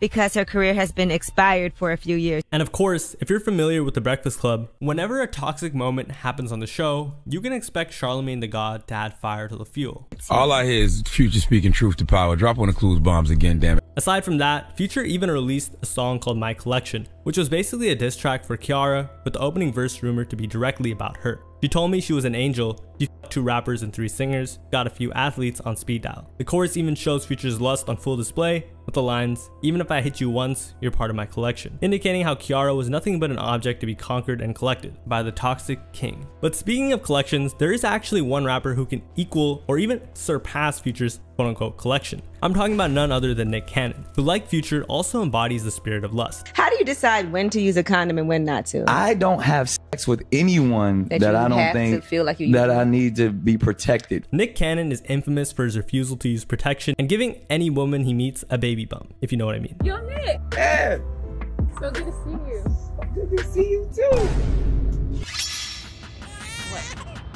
Really? Damn, not again. He's responsible for creating 12 children with 6 different baby mamas that we know of, and it's gone to the point that people on the internet have created actual diagrams that show Nick Cannon's family tree. And his lustful habits have gone people looking like tinfoil hat wearing conspiracy theorists on the internet, spawning multiple Reddit threads and comments about the many women he has been with and the many seeds he has planted. In one thread about Nick Cannon's weird family tree, one Reddit user said this about Nick's weak pullout game: has to be a breeding king. Sometimes the simplest explanations are the right ones, and the rabbit hole only gets deeper, with another user proposing this theory. He has lupus and will eventually need a kidney transplant. He's making sure he gets one, as there would be a higher chance getting a match from one of his kids. So while these conspiracy theories are kind of funny, when you think about it, it sort of makes Nick's lustfulness a bit creepier. But going back to Nick Cannon's family tree, the internet has even made ridiculous efforts that make Nick's family lineage look like the MCU Project Phase timelines to try and dissect how each kid's birth overlaps with their half-siblings. And while we're on the case of the family lineage, compared to Nick Cannon and Future, Chance the Rapper's family tree doesn't need a diagram, as Chance has fathered 2 children, both with the same woman. As expected, just like how Chance talked about his ex-wife, he also talked lovingly about his 2 kids. Chance consistently showed how proud he was being a father and a family man in his interviews. Children, we're both dads now. High five. Dad five. Delving into family life is so dope and like so separate from any joy that you can receive. Just listen to him talk about how his daughter called him during an episode of The Voice, where Chance served as a coach. I watched the live the other day, and my daughter just got like a little watch phone, so she kept calling me in between. I'm like, it's live, I'm literally here right now. And the semblance between Chance and his kid is uncanny. There's really no denying that that's Chance's daughter. It's basically Chance, but the girl version of it. Hey, it's Daddy Daughter Day, and we flee as right now. I just want y'all to peep. And what's more adorable is that Chance chooses to share his best moments with his kids, like the time he received 3 Grammys. Chance the Rapper, Best New Artist 2016. That sounds right. Okay, we got 2 more. We got 2. Which number is this? 2. Number 2. All right, you're so. Okay, there we go.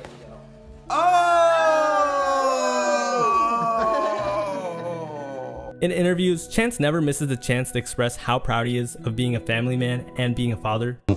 Question, what does being the world's best dad mean to you?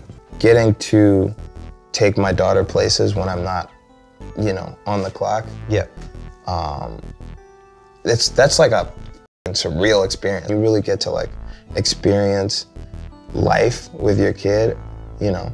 Like, yeah, I mean, it makes everything else real quiet. Simply put, Chance's embodiment of chastity has led him to doing his best to be the type of father who is faithful to both his wife and his children. Opposite to that, while we can't simply assume whether Nick Cannon is a bad father or a good one just because of how he conducts himself, regardless of his relationship with women, one thing we can assume is that Nick isn't the type of person we can consider as faithful. If I gave you $2 for every woman who you've ever been faithful to,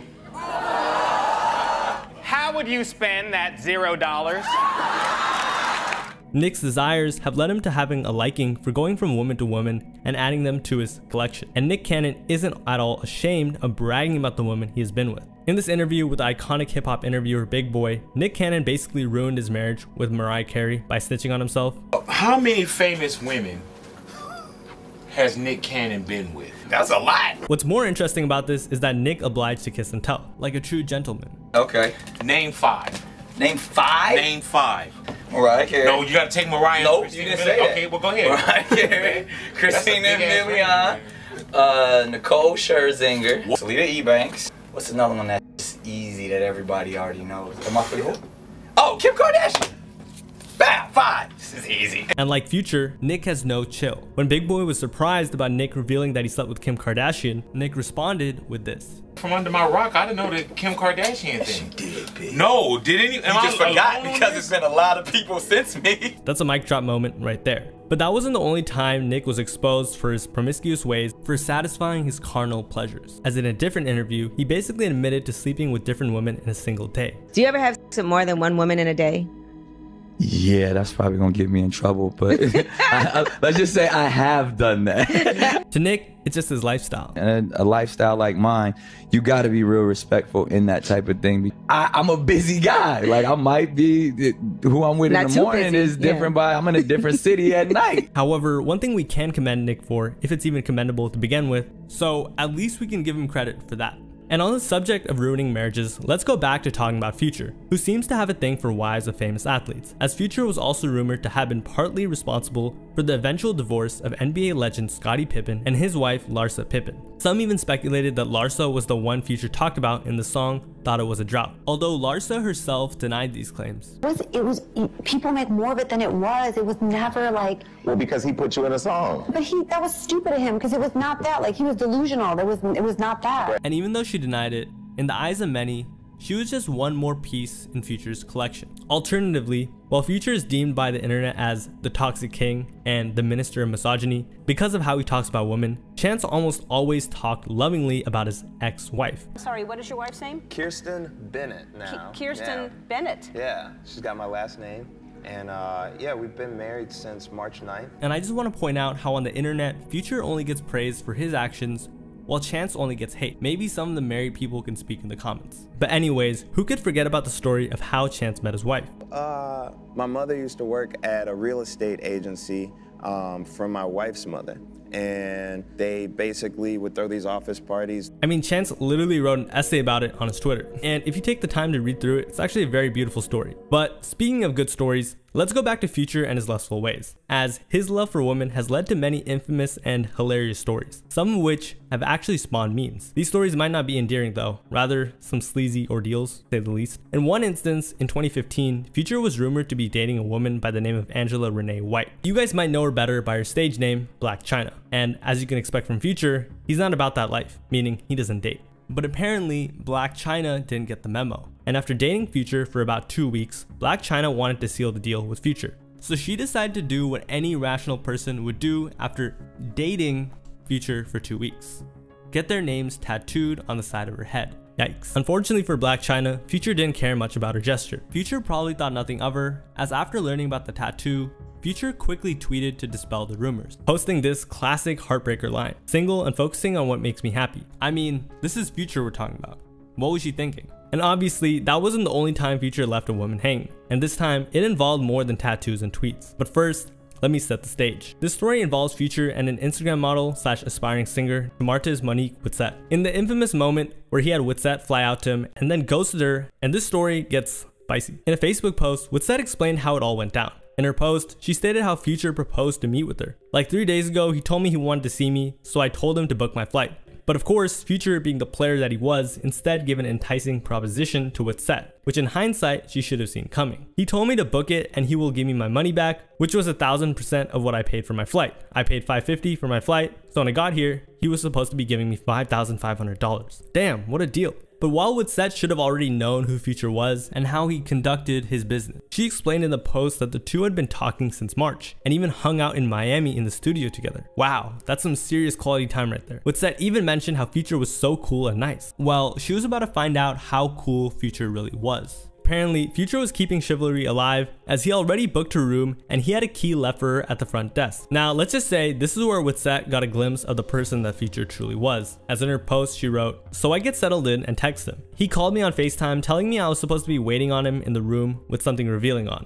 Evidently, Witsette was shocked, as apparently being a part of Future's collection wasn't what she expected. For one, wearing something that revealing wasn't on my mind when I was packing. I was thinking more of a studio, but anyways, I told him I wasn't on that type of timing. But as we know, Future always has his priorities set. When Witsette refused to quote-unquote get sexy, so Future hit her with the now iconic and quotable line, "I'm good, love, enjoy." Moving on to the next heavenly virtue versus deadly sin for this video, we are going to be exploring the differences between sloth and diligence, as well as the rappers who embody them. Now, let me go back to talking about Future for a bit, because while some criticize Future for being toxic, one thing the rap community loves about him is the fact that Future always put in the work, having 9 studio albums, 2 EPs, 20 mixtapes, 3 collab tapes, 1 soundtrack album, and 117 singles in his discography, showing his diligence. However, our next rapper embodies the deadly sin of sloth, which is defined as laziness, reluctance to work, and glaring lack of effort. And while there are some rappers that arguably belong on this list, the artist who embodies the cardinal sin of sloth the most is Lil Xan, who, in comparison to Future's discography, has barely anything to offer. And I know Stat, and I know Stat, when it comes to music, he's a workaholic. Like, he wants his artists to be really in the studio working on the product. He's a sober, clean-minded businessman. You know, he wants his artist to go hard in the studio. And I mean, Xan didn't. Xan put in like no work for the album. Lil Xan's success was unexpected. He was basically like a random kid hanging out at my store, and then all of a sudden he's just huge. He randomly achieved mainstream success when his song Betrayed got on the Lyrical Lemonade channel in 2017 and skyrocketed his career, with the song reaching number 64 on the Billboard Hot 100. But as we've established, his moment in the sun would quickly turn dark because of his poor work ethic and his lack of discipline. Because it's so obvious that he just has to wake up, work on music, and then like tour, do for his fans, just like stay on that path. And he just like has always had a hard time staying focused, man. On the complete opposite pole, we have Lil Wayne, who rightfully embodies the cardinal virtue of diligence. Now, diligence is defined as a zealous and meticulous nature in one's actions and work. A diligent person has a decisive work ethic and puts in consistent effort into his craft, which is exactly what Lil Wayne brings to the table. There's nothing like Wayne. Like, I used to watch Wayne cut like 4 or 5 classics in a night, like joints that like would just go on to be like, it would be mind-blowing. You know, he'd get 4 verses off, and then like 2 months later or 3 months later, those songs would come out. Like, if a guy who puts out as much as Drake tells you Lil Wayne's diligence is unmatched, you might as well believe him. Wayne began his career in 1999. Since then, he has gifted the music world with 14 studio albums, 1 collab album, 3 compilation albums, 5 EPs, 29 mixtapes, and 286 singles, as well as over 100 music videos. And I don't know if I can even count the amount of features he's done. So with that amount of output, it really seems like only a few can match Lil Wayne's work rate. And this diligence has also inspired some of the best to ever do it. Zay and Weezy is two of my colleagues that I sent them a song before the night is over. The next morning, the latest. It's usually that same night, about 2, 3 in the morning, they sending it back. And I'm forever indebted. And while there are many rappers who have discographies with as much music as Lil Wayne, or even more, such as NBA Youngboy, Lil Wayne manages to perfectly balance quality and quantity. More so, Lil Wayne has also sold over 120 million records worldwide, making him one of the world's best-selling music artists. On September 27th of 2012, he also became the first male artist to surpass Elvis Presley with the most entries on the Billboard Hot 100, with 109 songs. I am naturally, organically amazing. I'm one of a kind. So actually, I would love to see that thing try to duplicate this mother. And I mean, this is why he's considered the GOAT of hip hop. So shout out Lil Wayne. But going back to the topic, while Lil Xan seems to be the complete opposite of Lil Wayne in terms of quantity and quality of music, another rapper who embodies sloth arguably has the quality side of it down to a science. However, the quantity of his music and live performances are basically on par with Lil Xan's, and that artist is Frank Ocean. What can we expect next from Frank Ocean? I don't know. Frank Ocean is considered one of the most talented modern day artists, especially in terms of the mainstream. But despite this, even his own fans call out Frank for his inconsistency and apathy towards his fans. Since the start of his career in the music industry in 2010, Frank Ocean has released only 2 studio albums, 1 visual album, 1 mixtape, 21 singles, and 8 music videos, with his last full-length album dating back to 2016. That was 8 years ago. To put that into perspective, NBA Youngboy started his career around the same time Frank Ocean last dropped. Since then, NBA Youngboy has released 26 mixtapes, 6 studio albums, 3 EPs, 3 compilation albums, 6 collab mixtapes, and 102 singles. And while there are many top artists like Frank Ocean that rarely release music, there's a reason why fans call him out for it regularly. So let me explain. Back in 2012, before the release of his first album, Channel Orange, Frank posted a tweet that would now haunt him. The tweet read, 5 albums before 30. For context, Frank Ocean is 36 years old as of this video. So in hindsight, that tweet now just sounds like total BS. But maybe he meant 2030, like 5 albums before 2030. Or maybe Frank just really hates his fans. But unlike Frank Ocean, who his own fans assume hate the fanbase, Lil Wayne has regularly shown love and appreciation to fans. He does this by never losing his love for the game and letting his music do the talking for him. In a candid conversation, Tyga would explain why Lil Wayne has consistently made it in almost every rapper's top 5 to 10 list. Consistent in staying obsessed with it and loving it. I feel like a lot of people fall out of love with it, and that's why fall off, or people just aren't as consistent or not as tapped in. But in contrast to this, while Lil Wayne has demonstrated his potential to the rap world and combined it with hard work early on in his career, it seems like Lil Xan was the complete opposite, as even before starting his rap career, had already shown signs of laziness. I got an F in PE, and they're like, how the f you fail PE? And I was like, that's easy, bro. I'm a lazy son of a.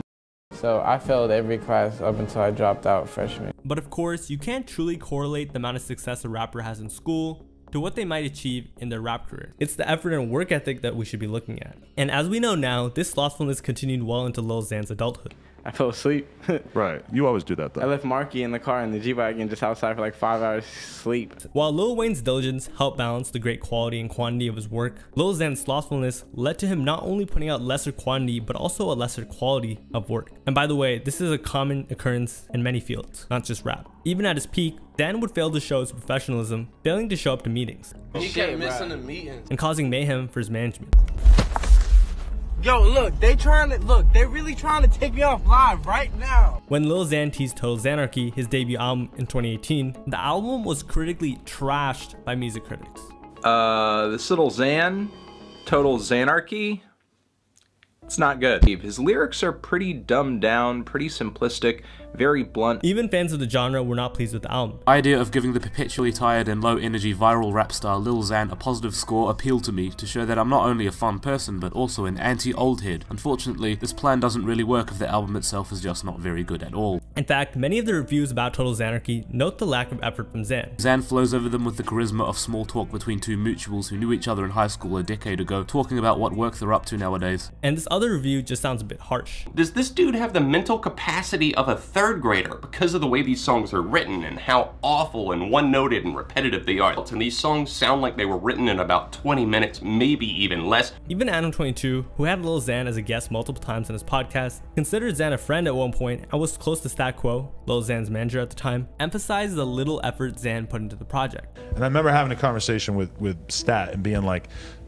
what do you think of the album? Because it was pretty obvious that the album was bad and that the production, or that he didn't put any effort into it. He was simply lazy. But while it's common for musicians to have some bad releases here and there, they can make up for it and put more effort into their fan interactions and live performances. But this was not the case with Lil Xan. In 2019, Lil Xan announced that he was set to join Nicki Minaj and Juice WRLD, Rip Juice by the way, on their month-long tour. But as you can expect, despite the big opportunity, Lil Xan's laziness got the best of it. However, as Adam22 would put it, Lil Xan's unprofessionalism and his many times of failing to show up to his work could be attributed to substance abuse. I was taking enough to take down an elephant. Here, he's referring to a substance used for anxiety disorders, insomnia, and seizures. In fact, it had gone so bad for Xan that not only was his work getting affected, but so was his health. I wouldn't wish that upon my worst enemy, you know? And then I had a few seizures. However, on the other side of this, while we commend Lil Wayne for his diligence, his work ethic has also led him to have some health problems. Dehydration, working too much, no sleep, things like that catch up with you. So maybe the moral of the story is don't go too extreme on either side, but I'll leave that up to you. But going back to the topic of sabotaging tours, Lil Xan isn't the only one who let his fans down, especially in a live performance setting. As more recently, Frank Ocean has been ruining his relationship with his fans due to his general laziness, apathy, and just lack of effort. In April of 2021, an article from the LA Times announced that Frank Ocean, who by that time had been in a hiatus for 5 years, was going to headline the Coachella Festival in 2023, which of course sent his fans into a frenzy. Literally. The article mentioned reclusive R&B visionary Frank Ocean will return as a headliner, but not until the 2023 festival. In the article, Paul Tollett, promoter for Coachella, had said, "Right now it's the Wild West. I'm just trying to be as fair as I can to the artists and to the fans to make sure that they eventually get to see everyone that we talked about." Keep in mind, fans hadn't seen Frank perform since 2019. And even before that, the last time Frank performed at a festival was in 2017, which kind of forces fans to treat every Frank Ocean outing like an alien sighting. Sadly, for the promoter and the hopeful Frank Ocean fans in general, they would never get to see Frank in full form. April 16, 2023 marked the day that Frank Ocean was supposed to perform. It was meant to be a monumental performance from Frank and a great day for his fans, who were supposed to witness a live Frank Ocean performance, including an ice skating rink involving 120 ice skaters, several well-known figure skating Olympians, and hockey veterans. Unfortunately, days before his first scheduled performance, Frank had suffered a leg injury on the festival grounds. Anna Meekam, a spokesperson for Frank Ocean, stated that Frank Ocean was unable to perform the intended show but was still intent on performing, and in 72 hours the show was reworked out of necessity. On doctor's advice, Frank Ocean is not able to perform weekend 2 due to 2 fractures and a sprain in his left leg. However, we have to give credit where credit was due, since Frank Ocean did put in time and effort to do rehearsals and create a compelling set, and of course, it wasn't necessarily his fault that he got injured.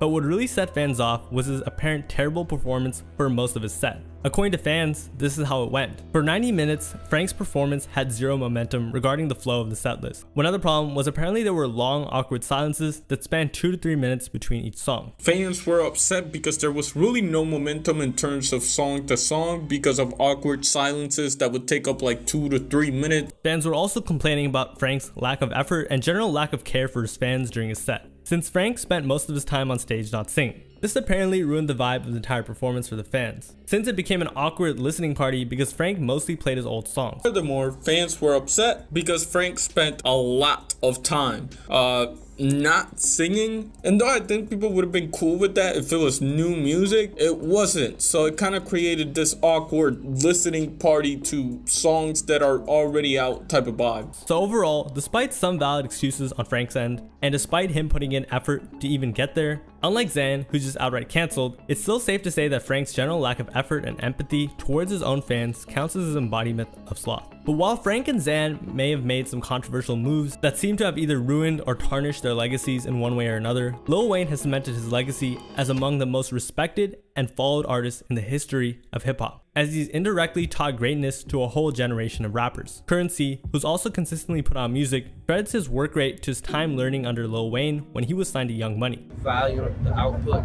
of songs, and even if he didn't make the song in 5 minutes, it might take he might lock in on a few hours to get this one verse down. He was a machine, you know.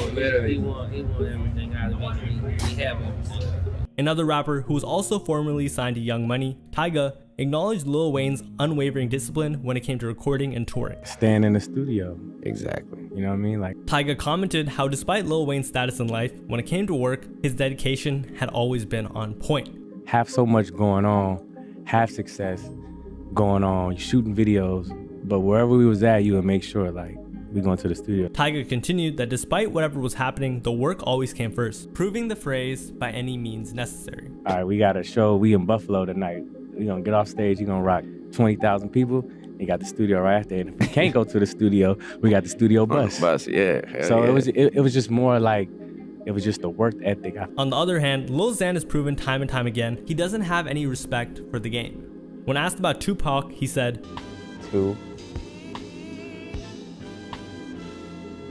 was born music," and his rap career in general. Since releasing his debut album in 2018, Lil Xan has only produced several EPs, none of which had produced any significant numbers. And as of this video, Xan has yet to release a follow-up to Total Xanarchy and has put more effort into baiting his fans to believe that an album was on the way rather than actually working on one. Initially, Lil Xan planned on releasing an album titled Be Safe in 2019, which he mentioned was dedicated to Mac Miller, but that obviously didn't happen. Then, in November of 2019, Lil Xan announced his next album would be titled When September Ends, which was accompanied by an album cover. That too would lead to nothing. A month after that, in a sort of expected turn of events, Lil Xan would announce to the world that he was basically done with the whole thing. So that's why I'm not doing music. Like after I finished my contract with Columbia, I didn't sign up. Like I didn't know what I was signing up for. I'm more of a celebrity than a rapper at this point. So that's why I'm quitting rapping. But you already know how that goes. Just a month after quitting, Lil Xan retracted the statement and instead announced that he actually finished a project called Sorry I Didn't Quit, which is basically a reference to him retiring, as well as seeming like Xan trolling his fans. He even revealed the album cover and the track list. But guess what? That also led to nothing. But eventually, in 2022, almost 4 years after his first album, Lil Xan finally released the project. However, even that felt like an effortless endeavor, as it was just a 5-song EP titled Have a Nice Day, which was a collab project with another artist. So unlike Lil Wayne, whose diligence has helped maintain his status at the top of the game, Xan's slothfulness has proved to be his downfall. And the reason I flew coach is obviously I'm very poor and I don't have any money anymore. So. But slothfulness doesn't harm others. Unfortunately, the next sin we will be comparing does. That being the sin of greed versus charity. Or in other words, the battle of give, take. Now, in the context of rap, greed is the extreme love or desire for riches and earthly belongings. If this desire is unfed, a greedy person may even resort to obtaining any material possessions by means of trickery, violence, deception, manipulation, and scams. And there's one rapper who perfectly embodies the sin, Punchmade Dev, whose motto pretty much fits the definition of greed. Punchmade Dev's entire identity is built around the idea of finessing people. Beyond being a scam rapper, Punchmade Dev has created a multitude of ways to scam people, mostly his naive followers, from Telegram scams to card swipes to even good old crypto scams. Click on the link. We can see that it takes us over to the Punch Shop, which, you know, apparently where Dev is selling, you know, cash apps, bank logs, two-step verification bypass, fulls, and CCs. But like we've done for the rappers in this video, we must explore how a person can go from a normal kid to an alleged con artist. To understand what events led to Dev choosing the life of a scammer, we have to know what Dev's mindset was growing up. And apparently, when Dev was younger, he asked his mom for a pair of shoes. However, his mom didn't buy them for him. Dev had mentioned once that they weren't necessarily poor to begin with, but things were not easily given to him. So at that point, a shoeless Dev, or brand new shoeless Dev, had to make his own moves to get money. But obviously, Dev wasn't the kind of kid to work at a fast food joint or mow someone's lawn to make that money. So knowing that, it sounded like Dev's greediness wasn't born out of necessity, because his family wasn't poor at all. Rather, Dev's materialism and love for money were a personal choice. And to really learn how he would indulge in the sin of greed and how it relates to rap, we have to go back to the beginning of his career. Dev began his career as a YouTuber going by the name of Dev Take Flight. Initially, Dev made a name for himself in the video game community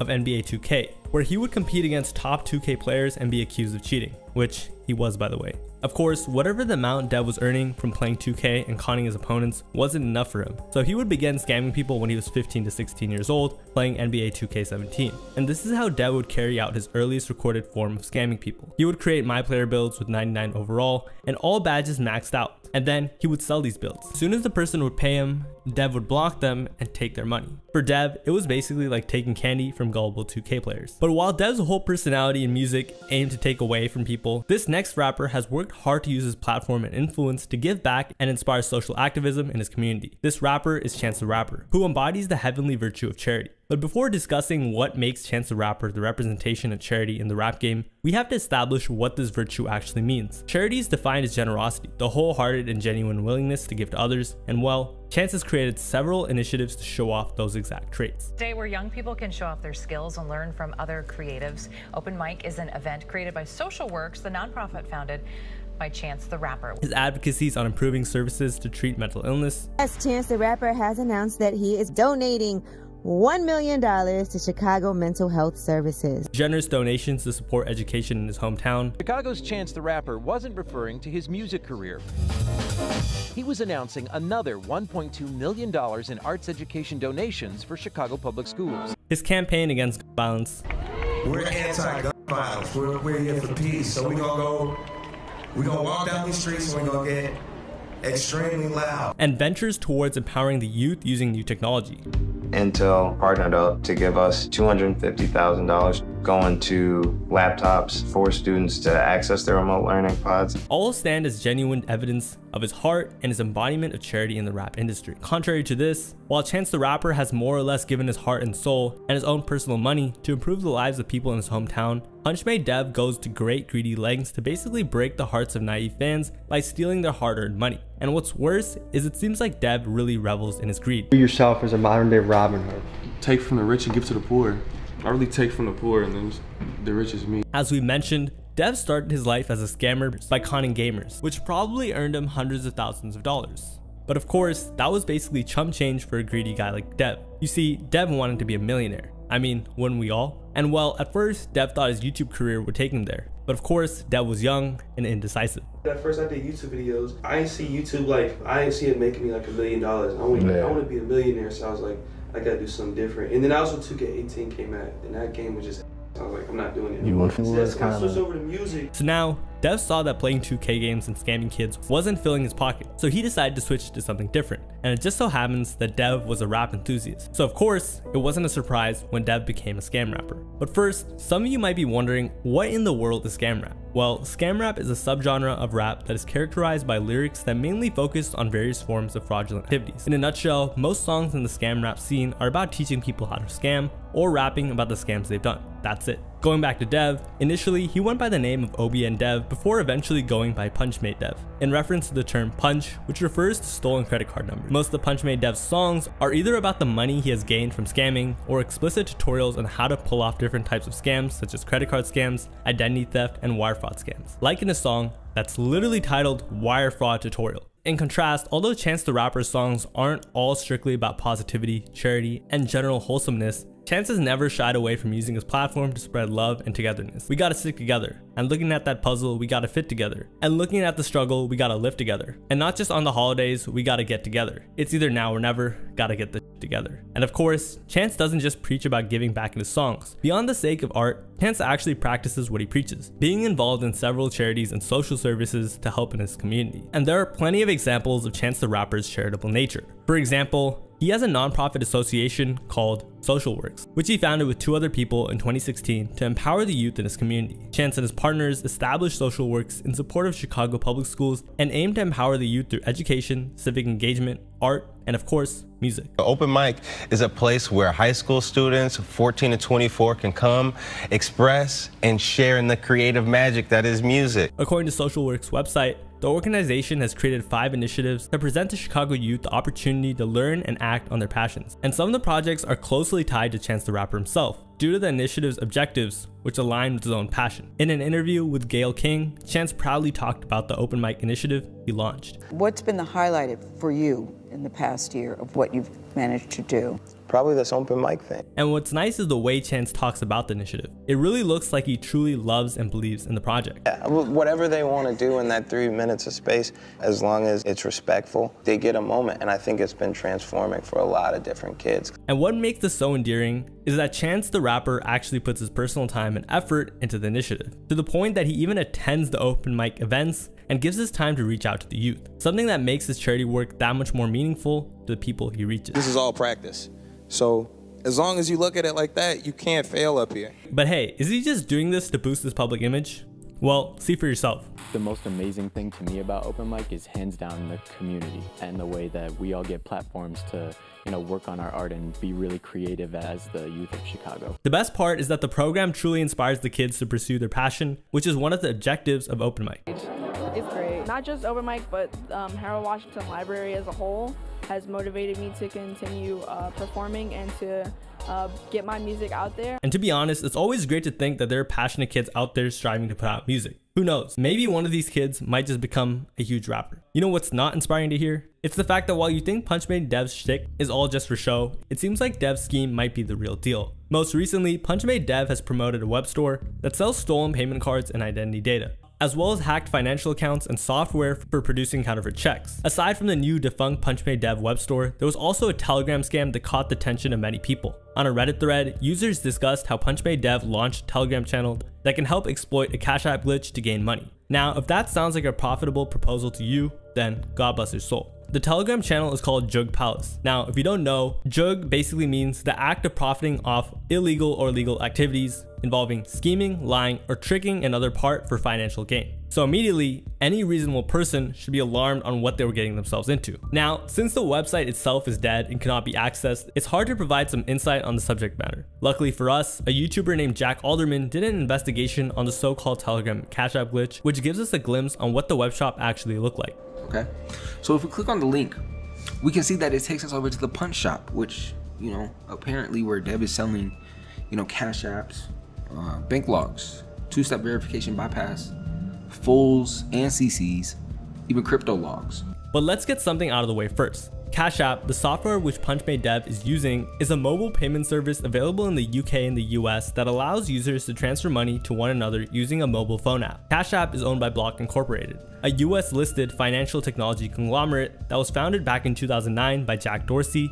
and Jim McKelvey. Cash App basically offers peer-to-peer transactions, direct deposits, a savings account, a debit card, investing in stocks and Bitcoin, a tax filing service, and personal loans. What this all just means is that Cash App is a big software, and it's owned by Block Incorporated, a publicly traded company on the New York Stock Exchange, which means that, of course, Cash App isn't going to allow people to profit off of them without getting something back. In other words, you'd have to be really gullible to believe that Cash App would just let a glitch created by a scam rapper profit from them without security measures in place. Unfortunately, some people are. Because in Punchmade Dev's Telegram, users were supposed to and were paying $300 for Dev to teach them the steps to exploit the so-called Cash App glitch. But as we've mentioned, if you've done enough research, you know how scammy it sounds. If you don't know, scammers love to exploit cryptocurrencies for scams because it's untraceable. Unfortunately, many people did fall for Dev's scam. In a Reddit thread, one user claimed that he got scammed for $300, saying, "Them shits do not work. Do not listen, I have proof also." Another user commented with, "Got took for a smooth $550. Let my L be your lesson. I'm doing it on my own now, investing in myself. I'm gonna help out people when I get locked in."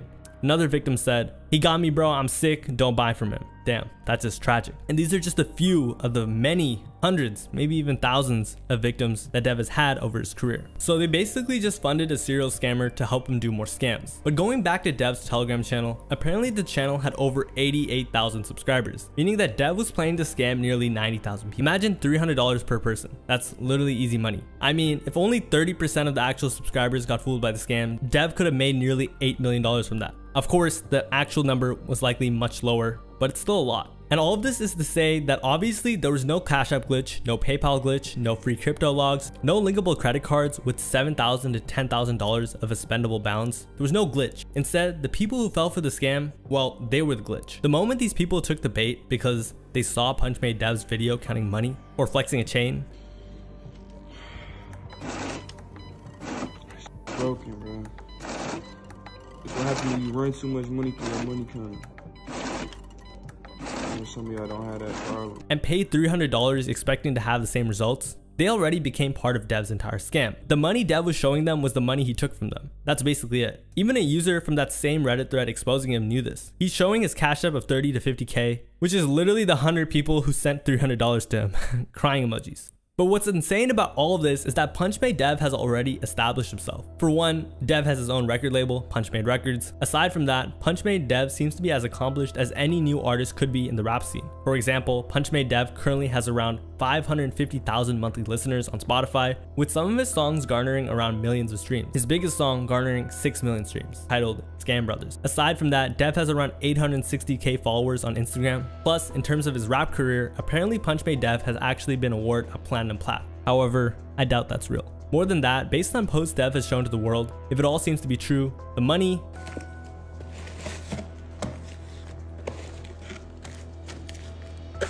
the jewelry, and the luxury cars, if all those are actually real, then it seems like Dev is already well off, right? With everything Punchmade has acquired in life, from both his YouTube career, his rap career, and his scam career, the question is, why do you think that Dev is still scamming people? Why is it that despite apparently having a net worth of $3 million, Dev still wants to take your $300? You want to know why? It's simple. It's because Punchmade Dev doesn't actually own most of the stuff he flexes. For example, most of his jewelry is fake, the cars are rented, and lastly, he's greedy. When you have all the money, fame, and success, and even some pretty big achievements, even if they're faked, especially at that young age, and all you still want to do is keep taking from people, most of which are desperate and are trying to survive and feed their families. Homeless, in the hotel. I hope this Cash App glitch actually work or whatever, because this could actually get me and my kids out of a bound. Excuse the mess. When you have kids, 3 of them, and yourself, you kind of get hard or whatever and stuff like that. But yeah. More likely than not, you're a person consumed by greed. Nevertheless, unlike Punchmade Dev, who despite the supposed vast wealth he has acquired from his rap career and his scams, still continues to take from others. Chance, with his massive achievements, earnings, and love from the public, never fails to put his personal time and effort into giving back to his community and trying to enrich the lives of others, which obviously inspires the people he helps. Kids from around the city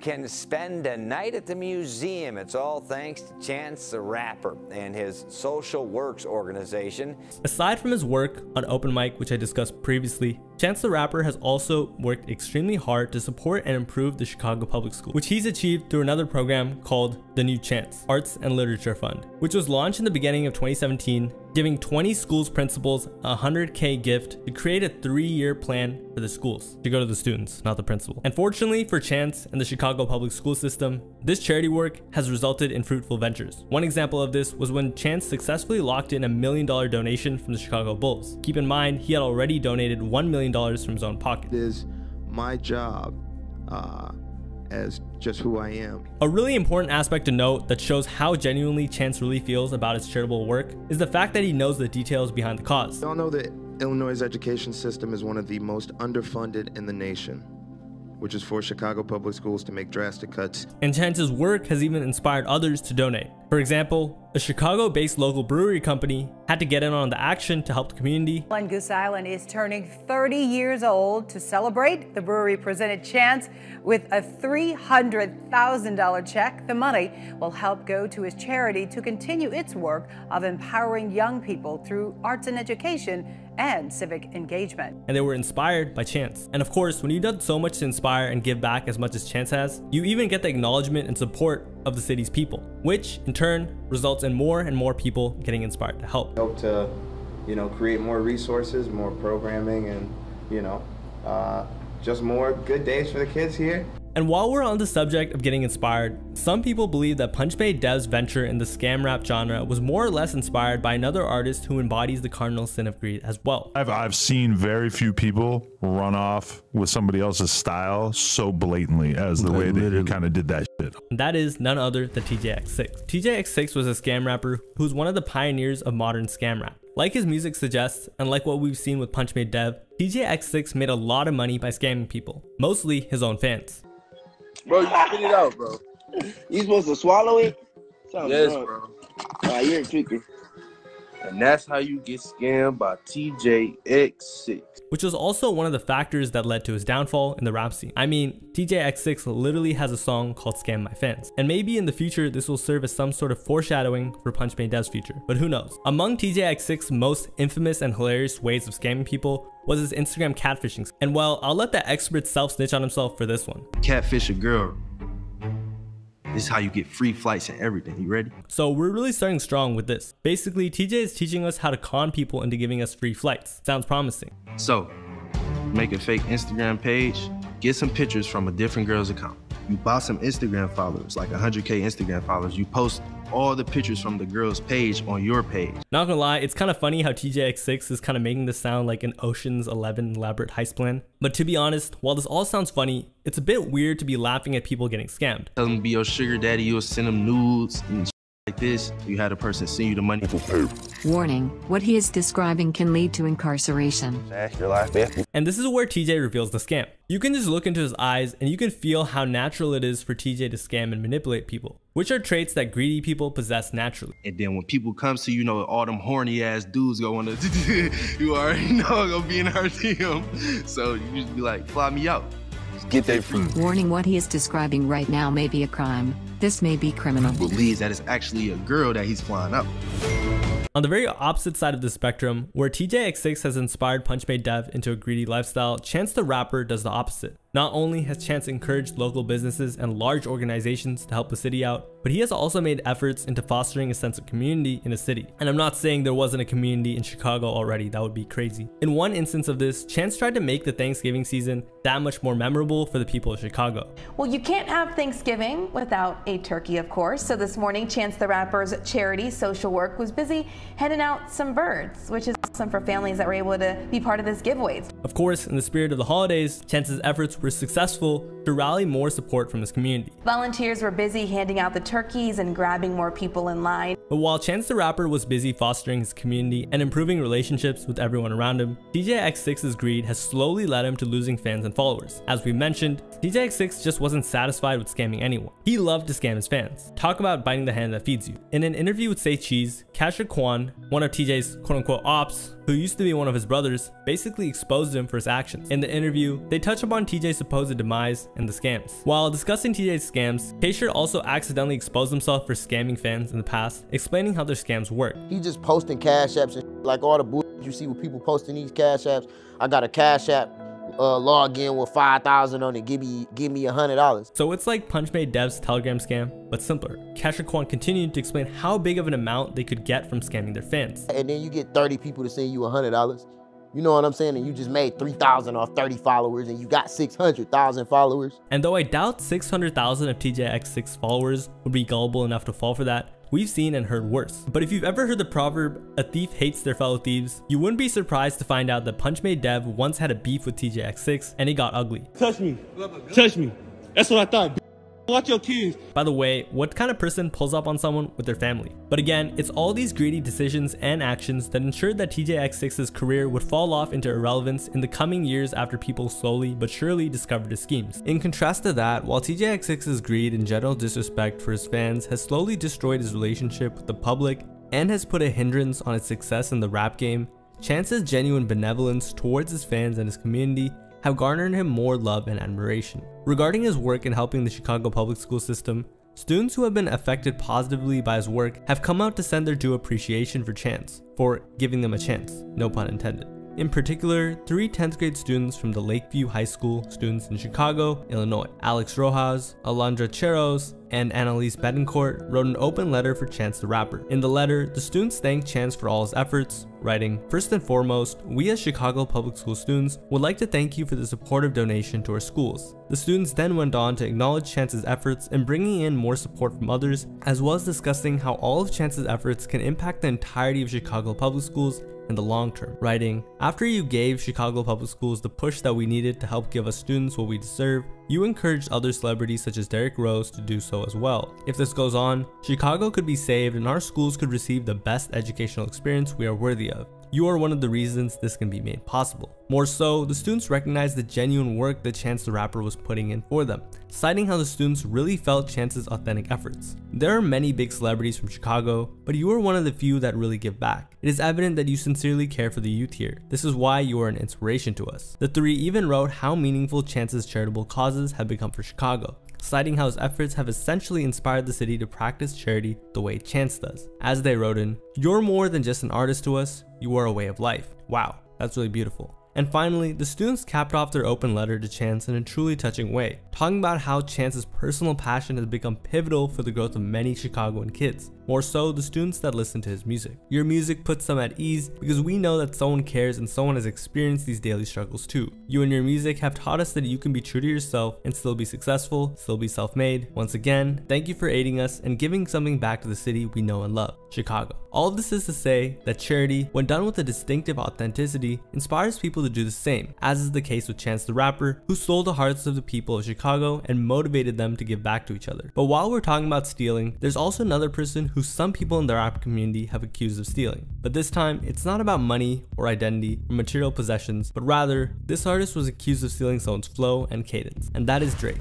Drake's musical talent has resulted in a wide range of music genres, with Drake having around 1,610 songs in his catalog as of this video. One way that he has achieved this is the reason that to many fans of rap, Drake is the embodiment of greed, and that is his underhanded way of getting ahead of rappers by allegedly stealing their style and flow as his own. And in the context of rap, I believe this is simply what some people call an interpolation. One example of this interpolation was when Soulja Boy, on a guest appearance on The Breakfast Club, accused Drake of stealing and capitalizing on his flow. Stop playing me like I ain't teach Drake everything he knows. Hold on, you taught Drake everything he knows. Classic instigation by Charlemagne, but at least it resulted in a classic meme. But Soulja obliged, mentioning how on Drake's song Miss Me, Drake took Soulja Boy's line from Kiss Me Through the Phone. He know. Y'all didn't hear Drake on his first song? Tell me what's really going on. Drizzy Drake back in this thing already. That's Soulja. Although Soulja Boy was just being Soulja Boy, as he himself is a prideful one, and conveniently failed to mention the fact that he simply took those lines from Shawty Lowe's I'm the Man.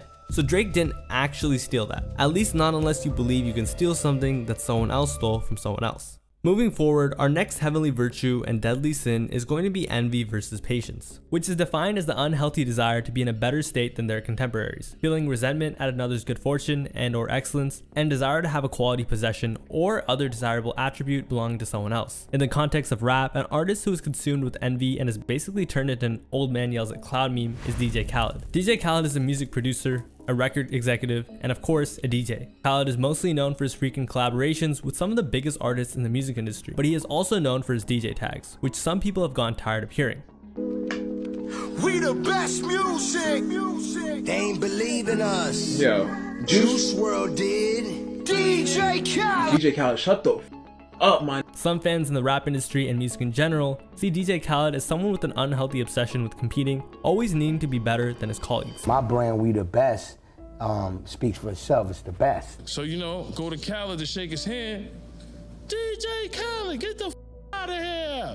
Word him up, my hand's like this. And is often seen as pretentious by his fans. I want to bow down and kneel to their inspiration. When they see me, I'm their inspiration. I'm who they want to be. For example, in 2015, DJ Khaled showed up for an interview on Hot 97 in which he addressed the new generation of SoundCloud rappers and the growing number of artists and producers popping up and suddenly taking over the scene. Something that obviously didn't sit well with DJ Khaled. Well, producing changed. They made Logic. They made Fruity Loops. It's called Too Easy. It's called you tell the computer what to program. That's why you see everybody as a producer and a DJ now. If you don't know what the SoundCloud era is, then I kind of feel bad for you, because that era was magical and was more or less pivotal to shaping what the rap scene is today, for better or worse. Basically, the SoundCloud era was a time when a lot of mostly unknown yet talented artists such as XXXTentacion, Playboi Carti, Lil Uzi Vert, Lil Peep, Juice WRLD, etc. were making music in their own makeshift studios with nothing but a laptop and a USB mic, usually at home. However, DJ Khaled discredited these new artists by inserting what he does. But it takes a great producer like me to tell them sounds is garbage, they're fake. Don't fall for the trap. And the reason fans said this is because DJ Khaled seemed to have some sort of insecurity or deep-seated jealousy against these young and up-and-coming artists who have conveniently broken through the industry through ways and means different from how DJ Khaled did it in his time, which he finds insulting. And speaking of an artist who has broken through the industry through his own unique way, never succumbing to anyone's pressure, and generally looking at and focusing on his own journey rather than comparing his career to others in the industry, we have Tyler, the Creator, who embodies the spirit of patience. But first, let's discuss what patience is so that you can understand why Tyler embodies this virtue. Patience is the capacity to accept or tolerate delay, trouble, or suffering without getting angry or upset. And evidently, when we look at Tyler's entire career from his crazy beginnings, what are you saying in your lyrics? Nothing to piss old white people off like you. To where is he now? You are so important to rap music. Thank you to all of my friends for being my cheerleaders.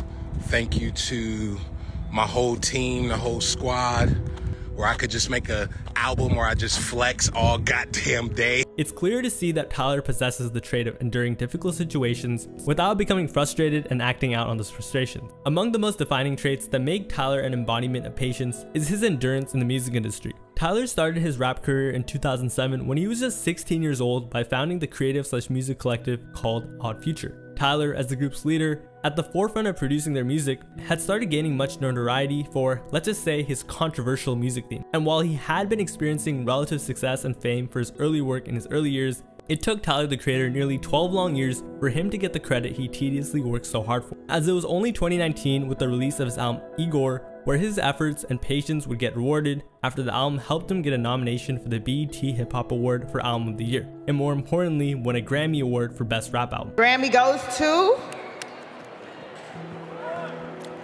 LA Stand Up, Igor, Tyler, the Creator. In his now iconic Grammy speech, Tyler displayed to the world why he himself possessed such enduring and perceiving qualities. During his moment, Tyler recognized how people around him showed the virtue of patience by supporting him no matter what. He started his speech off by involving his mother, who also got on stage with him. Tyler then recognized the patience his management gave to him throughout his crazy career, and shouted out his friends, who were, of course, patient with his antics tendencies, and then acknowledged his loyal fanbase who stayed with him. But the most notable part of Tyler's speech was when he expressed how he felt left out and shunned by the music industry throughout his career. yet he endured and put in consistent hard work. Tyler ended his speech by acknowledging another artist who, like Tyler, has endured staying in the low light before getting his own shine, that being Pharrell Williams. And honestly, that entire moment, seeing all of his colleagues, and even legends of the game like LL Cool J and Charlie Wilson giving him looks of admiration, was certainly meaningful, especially due to how the industry looked at Tyler during the start of his career. But while we're on the subject of how established artists treat new ones, let's go back on discussing DJ Khaled and his envious tendencies. As Khaled had once expressed a certain disdain for how successful new artists were becoming while not going through the same experience that Khaled went through from his era. In a now deleted appearance on The Breakfast Club Power 105,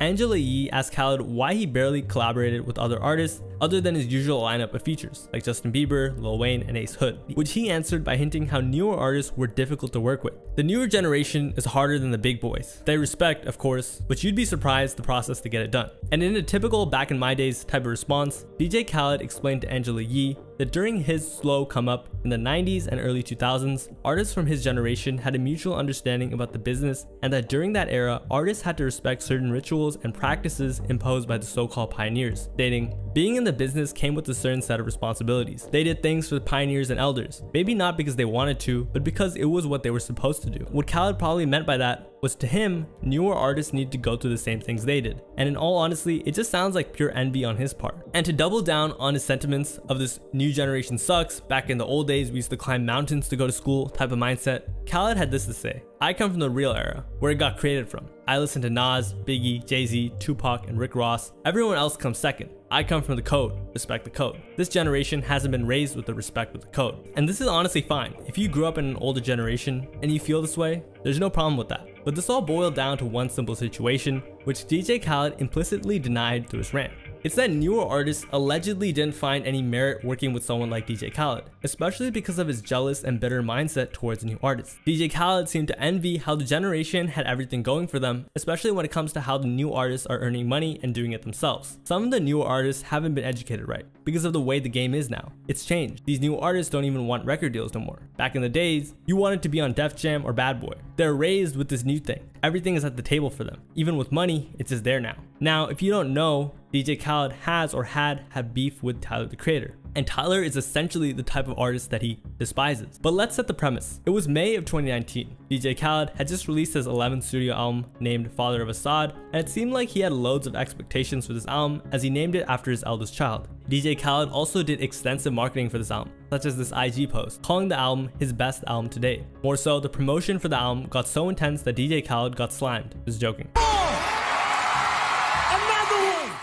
But in all seriousness, it really looked like Khaled expected nothing but the best for this album. In terms of numbers and the charts, I mean, just look at the lineup of the artists who were featured on this album. In total, Father of Assad had 15 tracks with features from top artists such as Future, Jay-Z and Beyonce, Nas, Lil Wayne, 21 Savage, SZA, Big Sean, Justin Bieber, Chance the Rapper, Quavo, Cardi B, it goes on. It's a ton. More so, DJ Khaled also shot a music video for the song Higher, which featured Nipsey Hussle and John Legend. So all this is to say that Khaled really expected big numbers and top placements with the album, most notably the Billboard 200. Not to mention, Khaled's two previous albums also debuted at #1 on the Billboard 200, with Major Key in 2016 and Grateful in 2017.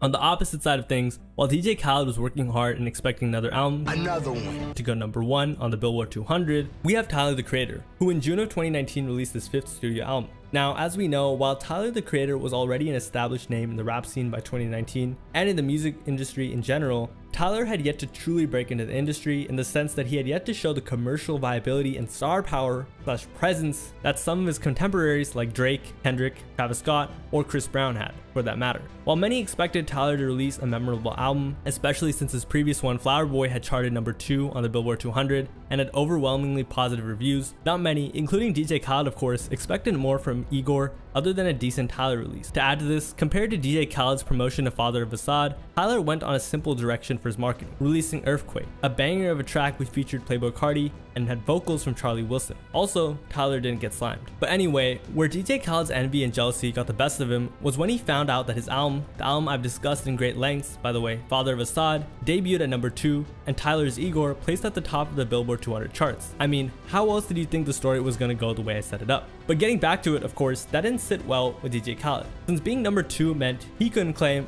"We the best music!" And DJ Khaled would respond in a calm and rational manner. And by calm and rational, I mean Khaled allegedly allegedly stormed into his label's office, he stormed into Epic with an entourage, a source said, and when projections showed him his new record looked likely to come in second, he was angry and yelling. He threw a temper tantrum. A source also mentioned how DJ Khaled's perceived positivity, which he expresses mostly on Snapchat, was just a facade. He was furious. There was some nasty stuff said. Publicly, he's all about positivity, but there's a mean side to him that people don't see. He overhyped the record and blew it up as his biggest album ever. The loss made Khaled so mad that he even attempted to sue Billboard over claims that 100,000 sales of his album Father of Asahd were unfairly disqualified, preventing him from achieving the #1 spot. But Khaled's jealousy over Tyler's success didn't stop there, as he also posted a video dissing Tyler the Creator's album that topped his, calling it mysterious and saying that you never heard it being played. I gotta say this too. I make albums so people can play it and you actually hear it. You know, driving your car, you hear another car playing it. You know, go to the barbershop, you hear them playing it. You know, turn the radio on and you hear them playing it. You know, it's playing everywhere. He also tried to discredit Tyler and even implied that he was irrelevant. It's called great music. It's called albums that you actually hear the songs. Not no mysterious shit and you never hear it on your dome. It really seemed like DJ Khaled wasn't happy that anyone else other than him wasn't getting the shine. But what about Tyler? How did he react to all of this? Now, as you know, the rap game is filled with some of the most masculine personalities, most of which would never let anyone disrespect them without doing anything about it. But then again, despite the disrespect for DJ Khaled, Tyler had the patience to not fall for the trap of responding. In an interview with Apple Music's Zane Lowe, Tyler would discuss his feelings about going #1 on the charts despite his album going against all the big name features DJ Khaled had on Father of Asahd, saying, and this is no disrespect to Khaled or anyone, but this nigga had every person in the industry, everyone on that album, everyone, Cardi B, 21 Savage, Travis Scott, Post Malone, Beyonce, Jay, everyone who sells billions of records, and the fact that I beat him with this that isn't parallel to all the popping music right now was crazy, bro. Eventually, Tyler's patience would pay off. After 2 years of not directly addressing DJ Khaled's rants and disrespect, Tyler would be a guest on Hot 97 with Ebro,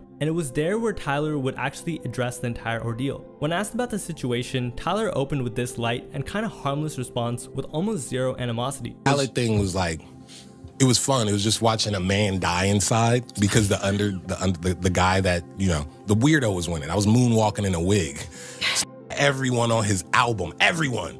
It's like, oh no, this bridge gonna work. Tyler would then respond to DJ Khaled's Instagram post, which mentioned how Tyler's music was mysterious shit that people never heard on their dome. He wasn't wrong. Like, I'm not in the barber shop. I'm not at the club. I'm not diddy skitty. I'm not in the back of the Maybach.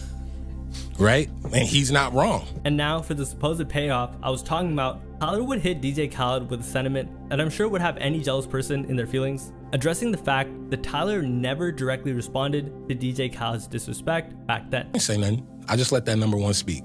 And ego had to deal with that. He even mentioned that he basically felt indifferent to what DJ Khaled had said to him. In that moment, I moved on. I went and did some shows. We went to London, cool, didn't think about it. And he proved his point by pointing out Khaled's envious nature. That sat with him because his whole identity is we the best, we the #1. And when the underdog to him took that away from him, the ego was deflated. He'll probably never admit it. But that wasn't the only thing Tyler discussed during his outing on Hot 97. Tyler would also point out how DJ Khaled tried to frame Tyler's music as not real rap, which Tyler thought was not only disrespectful to him, but a dig on his race and culture, which he pointed out Khaled was not really a part of. Piece of me really didn't like that at all because it's like, man, I make rap music. I love rap music. I make music, but rap is my thing. Tyler iterated that DJ Khaled was trying to discredit Tyler's music as not quote-unquote African-American music, while Khaled himself was leeching off that exact same culture, according to him. Making alternative rap and not fully being, again, accepted by like the BETs or like a lot of the I've been doing me, and that's dealing with my whole life. So for some guy like that to kind of indirectly be like, that ain't real rap, that ain't real black music, that's what it felt like. And I was like, my don't. But while you could think that Tyler was trying to imply that DJ Khaled had some sort of subtle racism and envy towards Tyler and his race in general, that's a huge reach, by the way. There had already been multiple moments when people had called out Khaled for it, as with the time he was called out for saying a word I can't say on here. And I'm not gonna lie, this interview makes Khaled very unlikable. Yeah, I mean, I'm a... You see what I'm saying? Like, so people have a problem with DJ Khaled saying that word, because he's from Arab descent. But going back to what Tyler said about him and having problems with DJ Khaled, perpetuating Tyler's music as not being black enough, as well as Khaled trying to piggyback off their culture while blatantly disrespecting them. So with all that said, and if you guys think I'm simply hating on DJ Khaled, I'm really not. I think he's a chill dude. He just let his emotions get the best of him here. However, my friend Matty Balls does hate him. Before DJ Khaled's public reputation was yelling on songs, not knowing how to produce, being a terrible musician, and being ungrateful for all of his success. But getting back to the subject, of course Tyler isn't the only rapper who embodies the cardinal virtue of patience. Because there's another rapper who's also shown this trait. But since we're on the subject of culture, it's safe to say that this rapper we are pertaining to would not even hesitate to call DJ Khaled out for disrespecting his culture. And that rapper is Kendrick Lamar. Like Tyler the Creator, Kendrick Lamar has shown the world that he can resolve conflicts peacefully as opposed to resorting to violence, as well as not act on his impulses and the pressure that the world puts on him. Kendrick Lamar is known for his unending love for hip-hop and culture, which compels him to spend countless hours in the studio to perfect his craft and push the boundaries of the genre. And have a composed mentality on how to approach music. Even if it takes him years. Instead of putting out track after track for the sake of money and pleasing the fickle internet rap community, I mean, he literally took 6 months to write just one song. That's pretty crazy. At that record, I was sitting on that record for about 6 months. You know, and I knew it was a great record. I just was trying to find the space and to approach it. What's the approach? K-Dot strategically plans out his projects and tracks, which allows him to put his full time, effort, and personal touch into each and every track rather than riding the trends and jumping on the next big thing, which happens a lot in hip-hop. In fact, despite the competitive and fast-paced nature of the rap game in today's age, where rappers are releasing songs and albums almost on a weekly or monthly basis, Kendrick Lamar's patience has allowed him to stay on top of the rap game, with his last album, Mr. Morale and the Big Steppers, releasing after a 5-year-long gap, making him the epitome of patience. My process, it starts from just a whole bunch of premeditated thoughts. The process of me thinking about the ideas and what I want to say next. And by the time I get into the studio, I have to find that exact sound that triggered the emotion or the idea. But now that we're done with envy versus patience, if you made it this far, your patience shall also be rewarded with our last deadly sin versus heavenly virtue comparison, gluttony versus temperance. Now let's talk about the last deadly sin to go over, and that is gluttony, which is the overindulgences and overconsumption of anything to the extreme, usually food, drinks, or substances, to the point of waste. In the context of rap, there are many artists who can be attributed to this so-called overindulging of something, but none have made doing things excessively their personality more than Rick Ross. I mean, he basically claimed it in a song. Cherry Red Chariot, excess is just a character. In hip hop, Rick Ross is one of the most infamous rappers associated with food and alcohol. I mean, you can literally search Rick Ross E on YouTube and see these in your search results. Even the algorithm knows. However, one glaring instance that shows his association with excessive eating and drinking is in his music videos. While the usual rapper would show luxury cars, expensive bling, big mansions, beautiful women, and private jets, Rick Ross dedicated a music video to showing how he eats and drinks, as in the case of Sophisticated, which not only features Meek Mill, but also some nice steaks and bottles of Ciroc. We've basically never seen a rapper look as lovingly at something the way Rick Ross looks at food.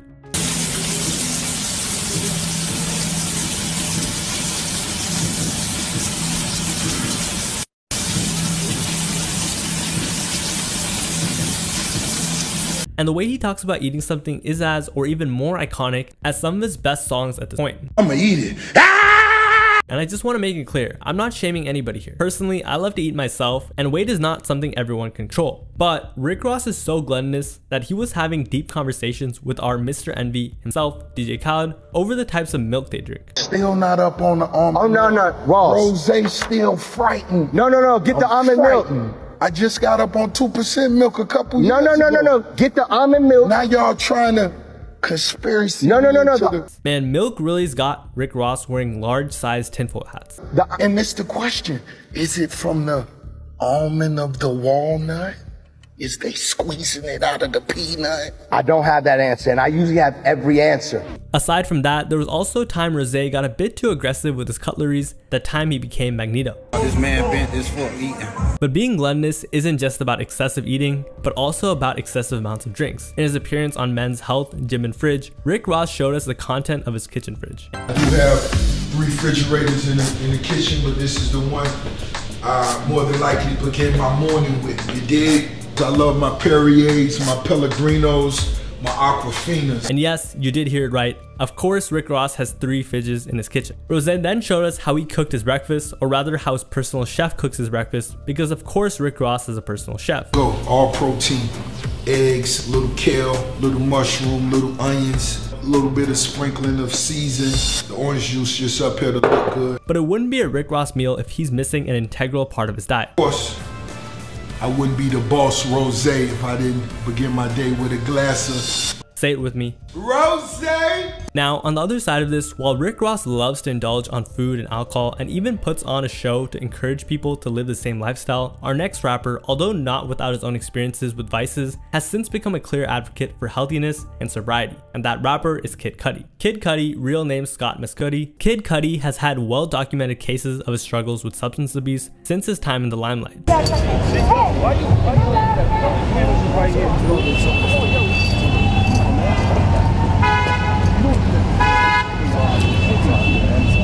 And dang, that is definitely a cause of concern.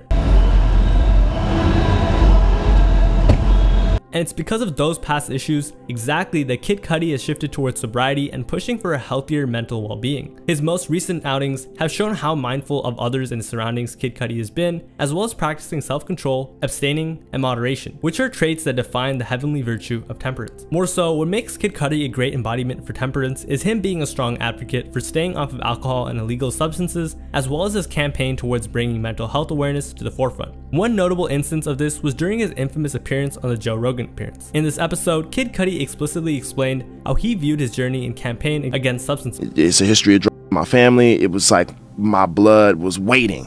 It was like, yeah, like let's go. And I know that about myself, and I just had to make that choice. I had to make a choice. Kid Cudi was even willing to be the bad example just to push his advocates forward to his fans and the music community in general.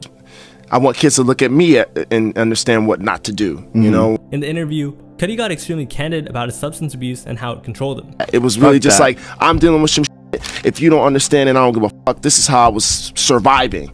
If I didn't do it, I would have blew my brains out. And one of the most significant moments in the interview was Kid Cudi's explanation as to why he was always so candid about his struggles and why he was willing to advocate against substance. The reason why I could sit here and say that is because, like, I've been 4 years clean, man. That the more I talk about it, you know, the more it'll help somebody else who might be dealing with it. You know? Kid Cudi also seemed genuinely happy with his decision and his progress with sobriety. And I think that's with anything. Cigarettes, and which I'm, you know, 4 months, 5 months done with now. You know, you just have to make a choice.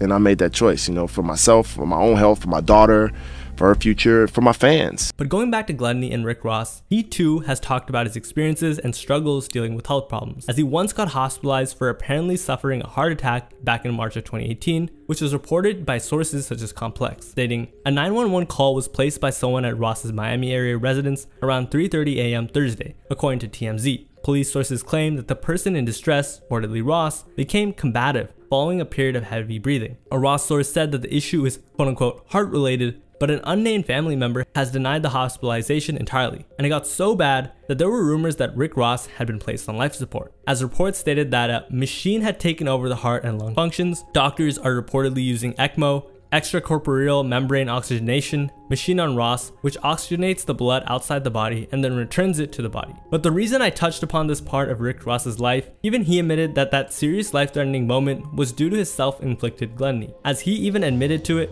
as in an interview with Complex, he said that, one of my worst habits was, I'd be up in the middle of the night eating T-bone steaks and ordering Waffle House. The chef would make some shit at 2 a.m. and we'd want spaghetti, lasagna, and some lamb chops, and some garlic rolls, for no reason. And that's what we were eating in the middle of the night. So for me to get up to 350 pounds, once I stopped that, I'm fitting to chill. I mean, spaghetti, lasagna, and lamb chops, that's like 2 pastas in one meal. I think that fits the definition of excessive. And certainly, to combat those health issues, Rick Ross has tried to turn towards a healthier lifestyle. However, there's still some demons Rick has yet to quell. Going back to his episode on men's health, gym, and fridge, Rick Ross had this to say about his gluttonous habits. How do you avoid turning to comfort foods? I enjoy comfort foods. I deserve comfort foods. I just make sure I earn them.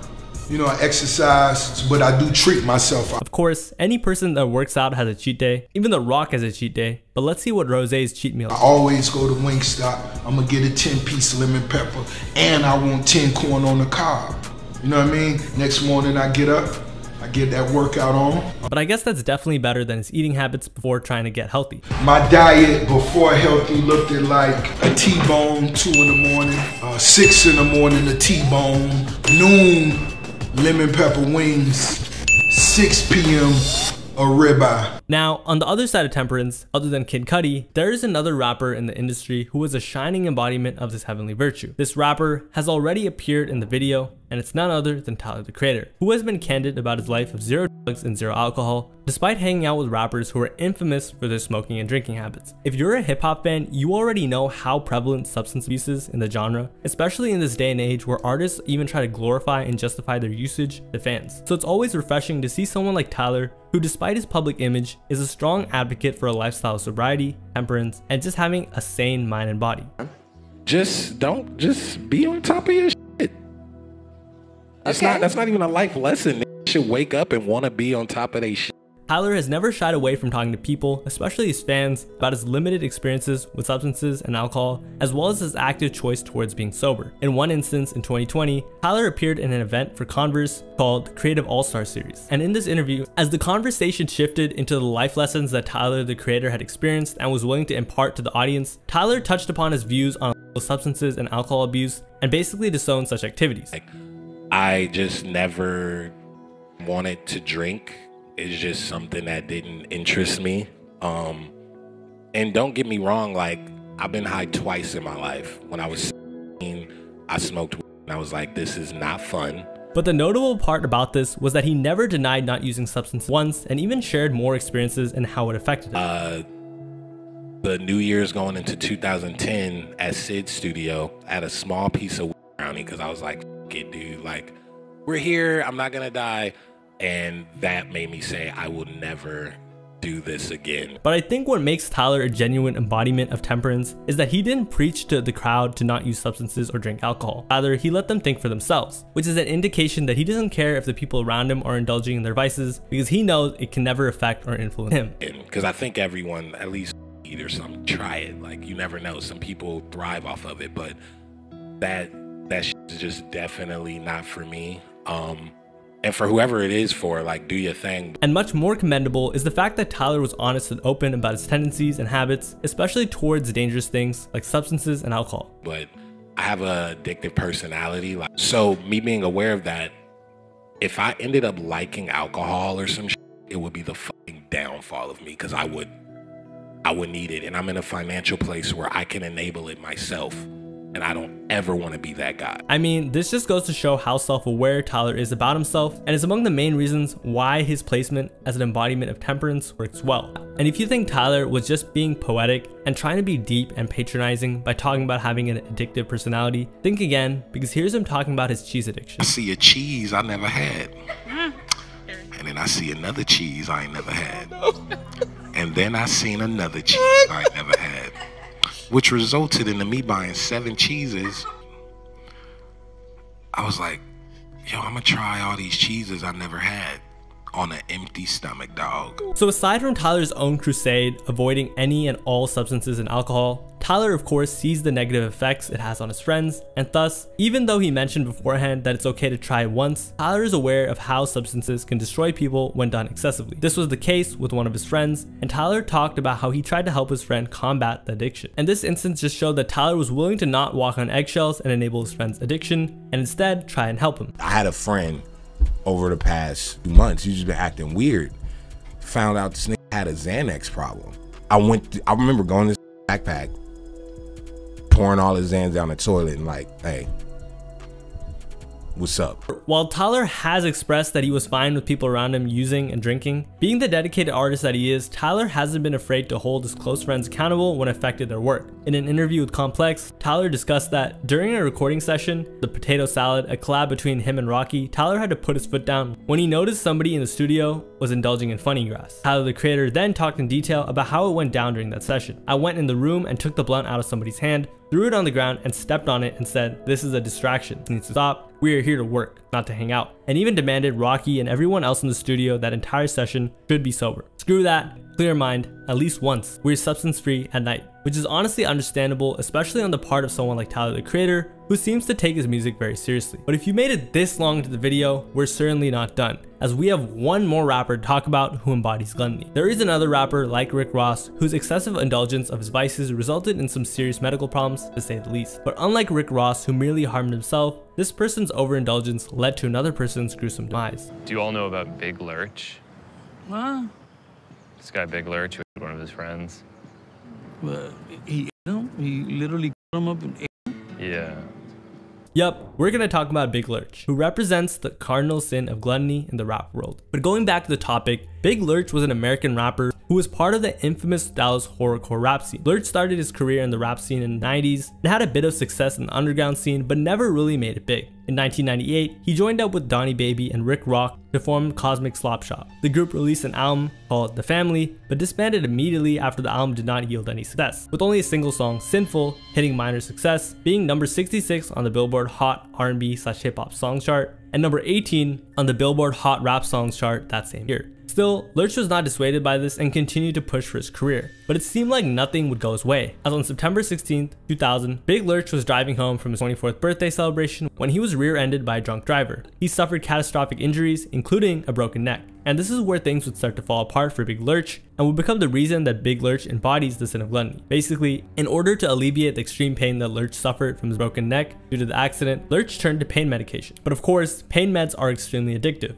especially the one prescribed to him. He was prescribed a myriad of medications, but none proved as effective as PE. However, this drug also had an additional, perhaps unwanted effect, vivid hallucinations, which resulted in increasingly gruesome lyrical content. Soon enough, Lurch was taking excessive amounts of PP to deal with his pain and his addiction to it, and the effects of the massive amounts of medication he was taking slowly turned Lurch insane. I mean, all I can remember, you know, the world was gonna end, and I had to find the devil and kill the devil before the world ended.